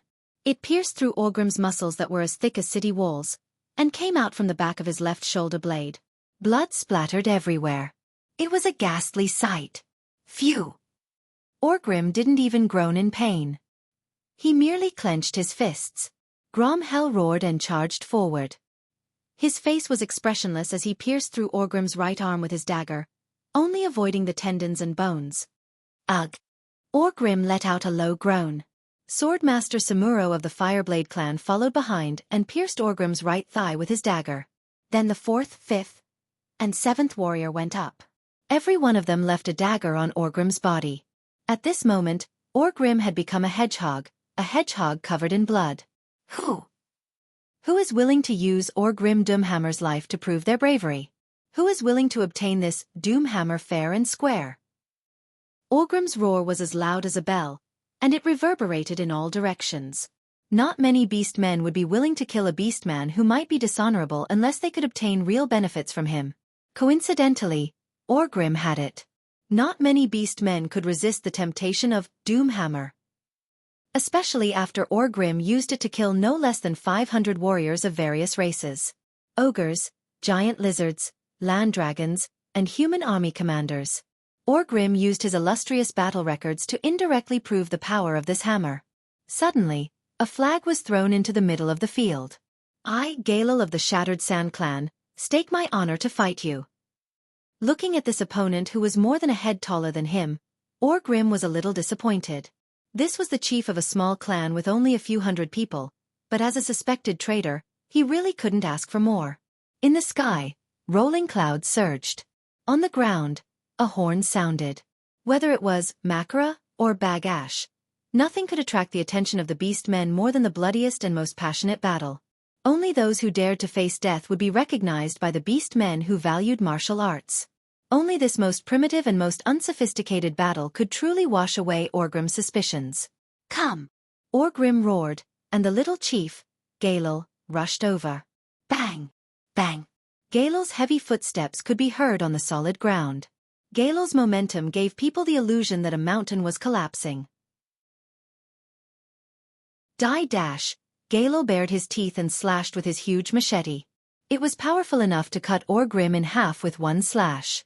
But Orgrim's sharp eyes flashed with a hint of disappointment again. Weak. Too weak. Whether it was strength, speed, or skill, they all disappointed Orgrim. For some reason, he thought of Anduin Lothar, the human who had killed Blackhand the other day. He was clearly at a disadvantage in terms of speed and strength, but Lothar used his perfect unloading techniques and amazing footwork to fight evenly with the great chieftain. Looking at such an opponent, Orgrim didn't even want to wait a second longer. In the eyes of outsiders, he accidentally dropped the heavy hammer of destruction. Only those who knew the ropes could see that he didn't take Galil seriously at all. Just at the moment when the machete was about to fall, Orgrim suddenly exerted force with his intact left leg and rushed into Galil's arms. He punched the enemy's wrist that was holding the machete. The next second, he suddenly clapped his hands. Galil's entire head was instantly smashed in the palm of his hand. It was like a watermelon smashed by a hammer. Orgrim looked up to the sky and shouted, "Next!" Chapter 200. His gigantic hands were stained with blood and colorful brain matter. Orgrim displayed the most primitive, most barbaric violence. The beastmen couldn't help but think of their ancestors. When they didn't have any weapons, they used their strong bodies, fists, teeth, and arms to fight against wild beasts. They struggled to survive in the desolate wilderness. Orgrim's most direct attack ignited the passion in every beastman's heart. Orgrim! Orgrim! Just a few minutes ago, these beastmen were still angrily cursing Orgrim. But a few minutes later, Orgrim, who displayed his bravery and power, immediately became the brightest star of the entire tribe. Kilrog Deadeye opened his seemingly turbid right eye and said slowly, "Orgrim Doomhammer, you have cleared your name and restored your reputation. Now, if you want to leave Makara, it is not too late." Orgrim used his actions to answer. With blood-stained steps, he took down a flag from a tent at the side of the field. That was the flag of the Blackrock tribe that belonged to him, Doomhammer. With a swing of his hand, the red and black war flag landed in the middle of the field. I, Orgrim Doomhammer. From here on, Makara, I challenge for the position of Great Chief. I will accept challenges from at least 6 warriors. Until I ascend to the position of Great Chief. Or, death. Even though he was stabbed multiple times, even though every wound was still bleeding as Orgrim moved, Orgrim's soul-stirring roar still spread throughout the camp. How! How, how. This was the rhythmic cheering of the beast men. Nothing made their blood boil more than a blood-soaked warrior participating in the battle for the position of great chief. No matter how much they didn't want to admit it, it was an indisputable fact that the tribe had just won a Pyrrhic victory. The weak humans were far more cunning than the beast men imagined. The entire tribe urgently needed a true king who could lead the tribe to conquer this planet. The orcs shouted and praised loudly. They raised the crude weapons in their hands high and stomped the ground with both feet, as if they wanted the earth to tremble and let the earth cheer and welcome the possible new great chieftain that was about to appear. A clan flag with 3 teeth on it was thrown into the field. It was a Blade Fong clan with 1,000 warriors. As a small clan, the chief of Blade Fong clan, Ram Lin, was not a very strong orc. Among the beast men, he was definitely small and skinny. He made up for his lack of strength with his high agility. Orgrim, Ram Lin roared loudly, but his movements were reminiscent of a nimble lynx. Ram Lin aimed at Orgrim's injured right leg and moved at high speed with Orgrim's injured leg as the axis. Orgrim was indeed affected. The moment he turned around and couldn't keep up, Ram Lin pounced on him. 2 crossed scimitars flashed in the air, and Orgrim's broad back was instantly marked with a bloody red cross. His skin and flesh were torn open by the barbs on the scimitars. It was a ghastly sight. Just as Ram Lin was about to retreat, Orgrim counterattacked. Under the sunlight, the heavy hammer of destruction shone with a black light as it spun. There was no technique involved, only speed. It was unbelievably fast. It was insanely fast. It was a speed that surpassed what Ram Lin could capture with his naked eye. In less than a blink of an eye, his slightly slender body was split in half by a single powerful blow, as if he had been chopped by an incomparably huge machete.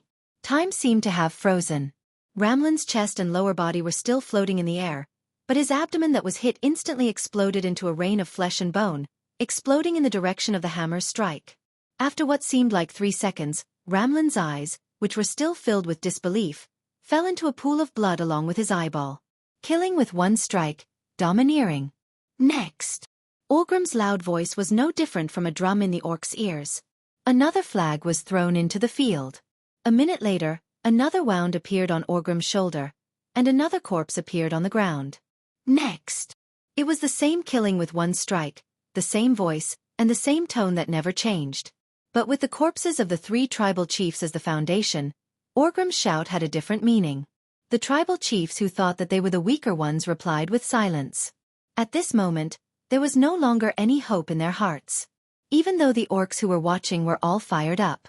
There was a short silence among the people who were qualified to participate in Mekegera. Half a minute later, the 4th flag was thrown. 3 minutes later, the 5th flag. 10 minutes later, the 6th flag. By the time the 7th flag was thrown into the arena, Orgrim was already covered in blood. No one could tell if it was Orgrim's blood or his enemies. None of the 6 tribal chiefs had a complete corpse. All of them had turned into bloody chunks of flesh. From an unknown little chieftain to the chieftain of a clan with tens of thousands of people. The challengers were leveling up step by step, and Orgrim's injuries were worsening as well. Now, anyone who went up had to weigh their own strength first. When the 7th flag was thrown, a black-skinned orc without a left hand came out. Below his left arm was a long scimitar. It was not because he lost his left hand in the war, but because he was a warrior of the Broken Palm tribe. As one of the cruelest and fiercest tribes in the tribe, the Broken Palm tribe's tradition was to cripple their left hand and replace it with a sharp blade. They were prepared to go through fire and water for the tribe's glory. Orgrim, you are indeed powerful, but your path as a great tribal chief will end with me, Kunnud Bladefist. The tribes were also divided into different ranks. Only the tribal chiefs had the right to challenge, but in the big tribes, the publicly recognized warriors also had the right to challenge Mekegera. For example, in the history, Orgrim challenged Blackhand as the deputy of the Blackrock tribe's chief. This was equivalent to the deputy chief, and he successfully killed Blackhand. Glancing at Kunnud Bladefist, Orgrim's boorish face showed some disdain. If you can't do it, let your chief Kargath do it. Humph. You are tired. You are heavily injured. Orgrim. Kunnud suddenly took a step forward.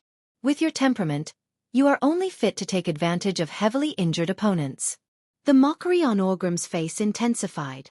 Yes, I am tired, I am injured, but even if there are 1,000 of you, I can still kill them all. Chapter 201. The crowd had thought that they had reached the peak a long time ago, but who would have thought that after Orgrim's words, an even higher peak that seemed to have appeared out of thin air behind that unsurpassable peak. The sound waves reverberated in the sky for hundreds and thousands of times. The entire tribe's camp, and even the entire land, were shaking violently. What kind of heroic spirit was this? As long as one's life was not spared, the bloody battle would not end. Not long ago, no one looked favorably upon Orgrim, the assistant of Black Hand. But now, every single beastman had a different view of him. His gaze was filled with intense admiration. No, this was no longer admiration, it was worship. Orgrim, Orgrim. The roars of thousands of beastmen stirred up the emotions of all the beastmen in the tribe's camp. Although the beastmen in the distance could not see what was happening, they could hear their leader's voice and knew that perhaps a new great chieftain was about to be born. Kunud pounced over. Orgrim said that he looked down on Kunud, but in his heart, he put in 120% of his effort. No one from the Broken Palm clan was easy to provoke. The Broken Palm clan originated from the beastmen who were enslaved by the ogres. This group of beastmen were imprisoned by the ogres in a huge, rough, and incomparably sturdy circular arena as gladiators. Every day, they would fight non-stop to entertain the ogres and other higher races. This was the sole purpose of these beastman gladiators' existence. The ogres promised that as long as any beastman slave killed 100 beastmen in the arena, they would obtain freedom. Kunud's brother, Kargath Bladefist, did it. However, what the ogres gave Kargath was not freedom, but the fate of being imprisoned in an underground prison that never saw the light of day until his death. Kargath was imprisoned in the underground prison, his left hand secured to the prison pillar by a steel handcuff. In order to break free from the handcuffs, Kargath chose to destroy his own left hand. Kargath led the beastman slaves who also chose to give up their left hand and use their sharp fists instead. They fought like the slaves of Spartacus before Duce's transmigration against the Roman Empire. They killed the ogres who had enslaved them. Kargath carried the head of the ogre leader and announced the formation of a new clan. A clan that yearned for freedom and fought for it. The Shattered Palm clan. Therefore, this batch of Shattered Palm tribe's orcs were all super elites who had killed their way through mountains of corpses and seas of blood. Just one charge from Kunud was enough for Orgrim to realize that this wasn't an opponent he could deal with unscathed. From the corner of his eyes, Orgrim glanced at a few famous chieftains or heroes who were watching coldly from the side. Grom Hellscream, Kilrog Deadeye, Samuro. Orgrim wasn't sure if the strongest of these tribes had any intentions of making a move. But he had to prepare for the worst. He had to end the battle quickly. Kunud was also holding a warhammer in his right hand. It wasn't as big as Destroyer Hammer, just a little smaller, but Orgrim didn't dare to underestimate it. It was the same hammering, but Kunud's movements gave off a solid feeling as if he had been hammered thousands of times. He stepped forward, raised his left arm, swung his right arm, and suddenly exerted force. At first glance, it didn't seem surprising at all. Only warriors who had been through countless battles would notice that Kunud didn't make any extra movements. Whether it was the angle, strength, or speed, they were all exquisite to the extreme. Moreover, it gave Orgrim enough time to change his attack. Without a choice, Orgrim also raised his hammer and clashed with Kunud's hammer. Clang! The clanging sound of the two largest hammers clashing almost broke the eardrums of the spectating orcs. The buzzing sound of metal caused most of the orcs to cover their ears. No one expected Kunud to suddenly throw away the hammer in his hand and stab with his left hand. His left arm was his killing move. After closing the distance, the scimitar that was as long as a human's arm had unimaginable agility. Although Orgrim's Destroyer Hammer was sharp, such a large hammer was never a good defensive weapon. In the next moment, the unique scimitar of the Shattered Palm tribe was about to pierce into Orgrim's chest.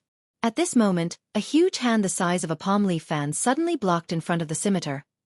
Puke! Blood splashed everywhere. The sharp blade easily pierced through Orgrim's left palm and into his chest. However, it was unable to pierce into his heart. Orgrim's left palm suddenly clenched tightly. Even though his palm was pierced, he still managed to hold onto the bottom part of the scimitar, which was his arm. Gotcha! Orgrim's voice had an indescribable coldness in it. Kunud wanted to retreat, but the giant hand held onto his arm tightly. Since both of them were so close, using a big hammer was just a joke. There wasn't enough distance for him to exert his strength. It was too close. Orgrim had a more direct way. Just like what Kunad did with his right hand, he threw away his destroyer hammer, almost at the same time. His right hand turned into a hammer and pierced Kunad's throat. Cough! Kunad's muffled voice was the last sound he made in this world. At the next moment, Orgrim turned his finger into a hook and pierced Kunad's throat. Simple. Violent. Full of barbaric aesthetics. This was the beastman's love. This was the beastman's worship. The boiling sound wave surged into the sky and seemed to cross countless light years and the endless void to reach planet Draenor. He withdrew his left hand from the scimitar and kicked away Canard, who was about to lose his life and become a corpse. Orgrim raised his fists and roared for the 7th time. Who else? Orgrim looked at the faces of the strongest existences in the horde. Grom, Kilrog, Samuro. With his body riddled with scars, Orgrim dared to say that he wouldn't have more than a 50% chance of winning against any one of them. But it was impossible for him to back down, and he would not back down. This was not only because of his life and his glory, but also because he felt that he was shouldering the last request of his good friend, Durotan. He shouldered the heavy responsibility of leading the tribe to a path of survival in this strange and unfriendly world. Apart from the passion in his eyes, there was only clarity. Orgrim's godlike eyes scanned the faces of the experts in the tribe one by one. There was no provocation. All he saw was obedience. One of the experts lowered his head. 2 of the experts lowered their heads. 3, 10. When Orgrim saw Samuro's face, Samuro punched his chest with one hand. This was the etiquette for meeting the great chief. Kilrog and Grom looked at each other. Kilrog said, "My dead, I saw that Orgrim shouldn't die here. I won't sacrifice my life for an irreversible fate." With that, Kilrog bowed as well. Grom said, "I am very satisfied with my position as the Warsong tribe chief." With that he bowed as well. At this point, the second great chief of the horde was born.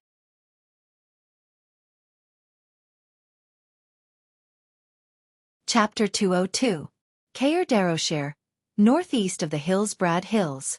The Bear family's castle was located on a beautiful island surrounded by water. The beautiful Lake Daromir was the castle's most beautiful scenery, and also the best moat. The southern side of the island was relatively flat, and this was where the essence of the Bear family's industry was gathered. Large blacksmiths were connected to each other, and thick chimneys were constantly emitting black smoke. People came and went on the island, and the merchants' caravans were endless. On the western side of the island, there was a large port that was clearly not for civilian use. Duque actually saw a small warship here, which was obviously used by the Bear family to protect their home. The island was not completely separated from the shore. There was a 200-meter-long stone bridge that could accommodate 4 carriages side by side that connected the island to the shore. The lake was not deep, and the water was about 2 meters deep, allowing people to see the bottom through the clear water. Of course, there were at least 10 cannons on the fortress that protected the entire Bear family's castle, and their muzzles were facing the shore. If someone really led an army to kill their way through the narrow mountain road, it would be a real live shooting practice. No one from the attacking army would be able to cross the bridge alive. Duque stood on his horse on the shore. If not for Duque's transmigration, this prosperous island would have become a deathly silent and terrifying place in a few decades. The entire Bear family would have been destroyed, and this place would have been occupied by Kel Thuzad's cursing sect. It would have become a very famous place in the future. Scholomance. Duque would never forget how he and his companions were wiped out time and time again in the game. He could remember every single point after they were wiped out. Duque suddenly sighed. "Master, what's wrong?" Makarov asked Duque attentively. "Nothing, it's just a little boring." At this time, one of Duque's private soldiers rushed back. "Report, there seems to be some trouble ahead." Makarov suddenly frowned. "Didn't we already inform him that His Excellency would come to visit?" "That's right, but a caravan suddenly overturned their carriage on the bridge, dumping a large amount of goods and attracting cattle, sheep, and animals. Now the only bridge to the island is blocked. The Bear family said they were very sorry and asked us to wait for a while," the private soldier said. Makarov's face was as dark as ink. What about the ferry? They were all sent out before we made the announcement. What mistake? This was clearly a show of strength. Master Xueqi didn't mind at all. Instead he laughed. Haha. Barav and his men really think we're beggars. I'm going to blast those guys on the bridge. Makarov was furious. He waved his hand to summon his private soldiers, ready to rush over and push everything in their way into the water. No need. Xueqi pointed his horsewhip at the castle on the island. I want to tell Barav that before I became a duke, I was first a powerful mage, and Stormwind is not dead. Pass the order, change the horseshoes. Horseshoes? Horseshoes could protect the horse's hooves from cracking, but horseshoes were only used in a world of ice and snow. Fortunately, the troops came along the edge of the snow-covered Alterac Mountains, so they were prepared for horseshoes. It didn't take long for the horseshoes to be changed. Meanwhile, in Barav's castle, Alex Barav received a report from his subordinates. They stopped. Yes, they stopped before they even got close to the bridge. Let's leave them hanging. I don't mean to humiliate them, but I don't want to see this young duke opening his mouth. In troubled times, food is very precious. At that moment, hurried footsteps came from outside the door. It was another of Barav's personal attendants. Duke, they're here. Duke Marcus and his men are here. Barav frowned. His personal attendant rarely lost his composure. If it was a normal arrival, he wouldn't have made such a fuss and run over breathlessly. Moreover, Xueqi had used some kind of unexpected method to cross 100 meters of water. They're here? How did they get here? Ice. That Marcus froze the lake.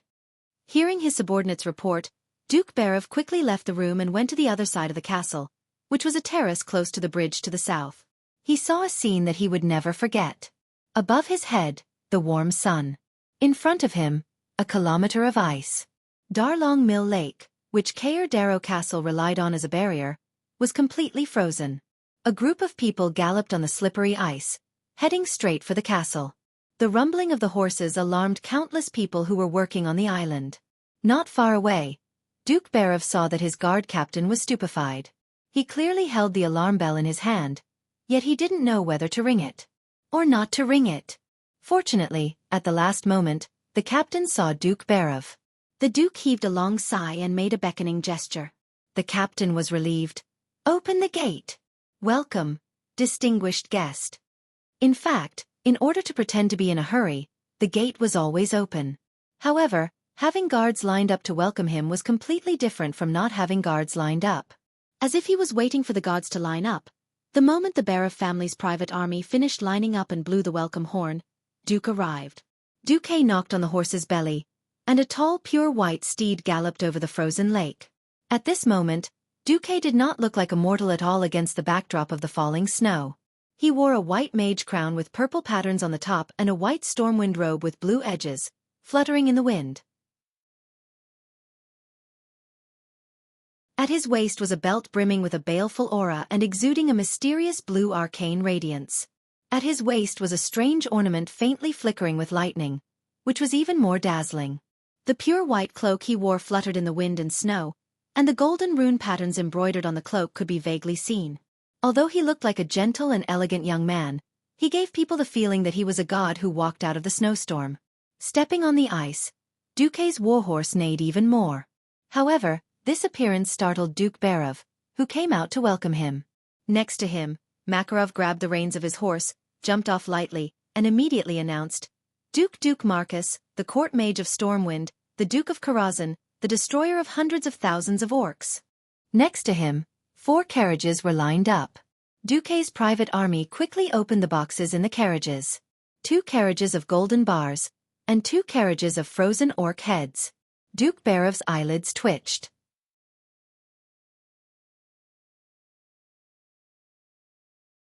Chapter 203.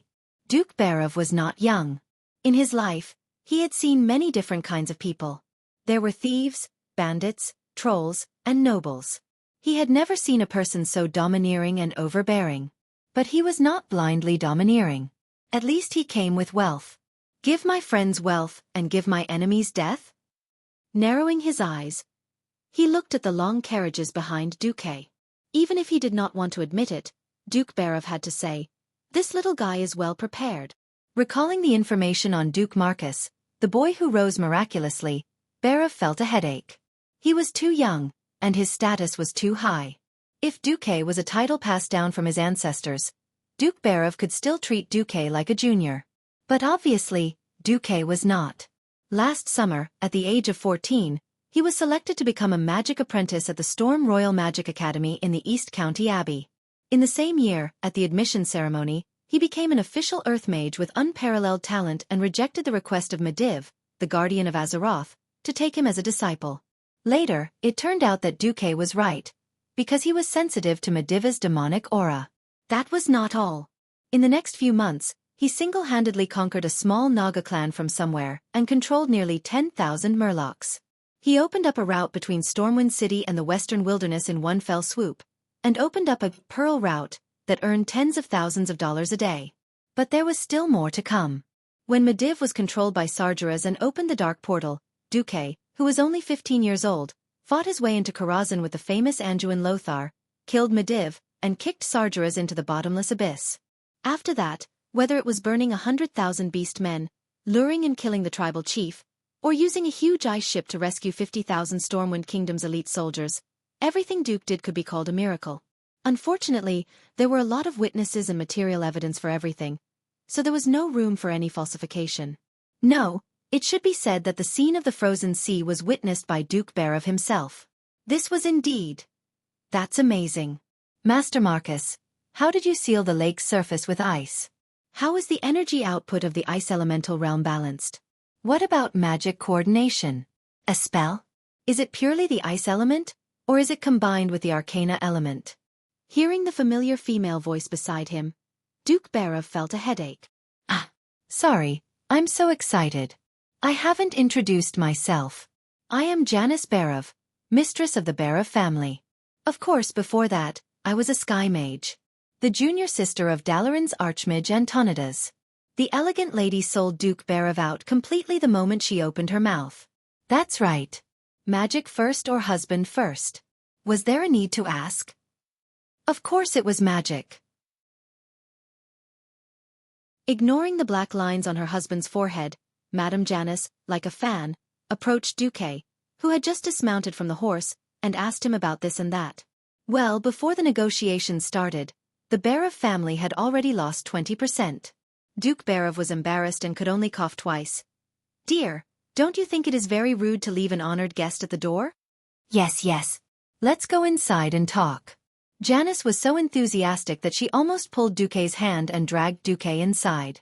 Stepping through the huge gate of the castle, Duque gazed at the castle, which was shrouded in flourishing greenery in midsummer, and suddenly felt a myriad of emotions. It turned out that this place was so beautiful before it became Scholomance College. As a great aristocrat of noble birth, wealth, power, and influence, it was certainly impossible for him to live on a bare stone island. As the owner of the castle, the Berov family had obviously carefully selected the trees on the island. They would not be too tall, which would be an obstacle to their defense, and would also be able to ensure lush greenery most of the time. If there was anything that this castle touched Duque, it was that he had a feeling of nostalgia. Once upon a time, as a university student with corrupt ideals, he also thought that one day when he became rich, he would buy a villa for vacation or something. With his status as a duke and his current wealth, he could definitely do this. Unfortunately, since he had come to Azeroth, the concept of a stable home, which was a very common concept in peaceful times, was now distant and unfamiliar to Duque, as if it had nothing to do with him. If it was not for the series of crises that would follow in Azeroth, which would cause the whole world to be embroiled in destruction and rebirth, perhaps this castle would have been Duque's ultimate goal. Looking at every detail in this prosperous and serene castle, Duque suddenly wondered if he should transform Karazhan at some point. Walking along the spacious and brightly decorated corridor, Duke Berov's gate was 9 streets ahead of Duque's. His shoulders were straight and did not sway at all. His slightly raised chin did not make people feel that he was too arrogant, and he appeared to be quite confident. Every step he took seemed to have been measured with a ruler, not 1 inch more, not 1 inch less. In terms of aristocratic etiquette, this real duke was much better than Duque, who had crossed over to the front line. Duque was very clear that if he did not make a comeback, There would be no need to talk when it came to the negotiation table. This was not an exaggeration. The secret of negotiation was that the success of a negotiation depended on how much preparation you had done before sitting at the negotiation table.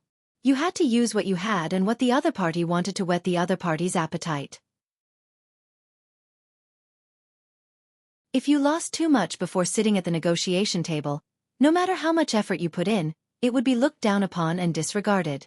He wanted to pry open the Bear of family's treasure chest and take out the most valuable thing in the treasure chest, food.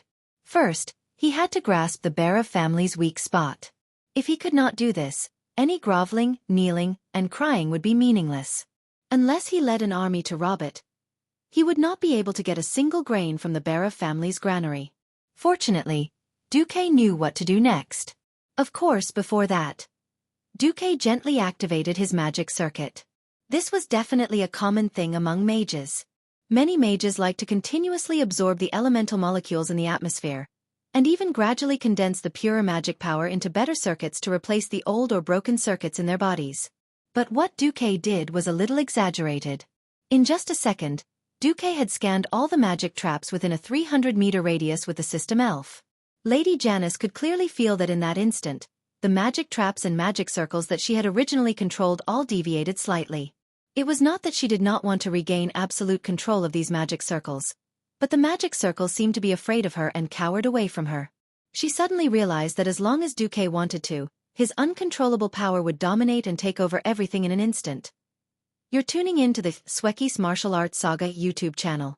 Don't forget to subscribe and join us on this journey to catch the most captivating stories.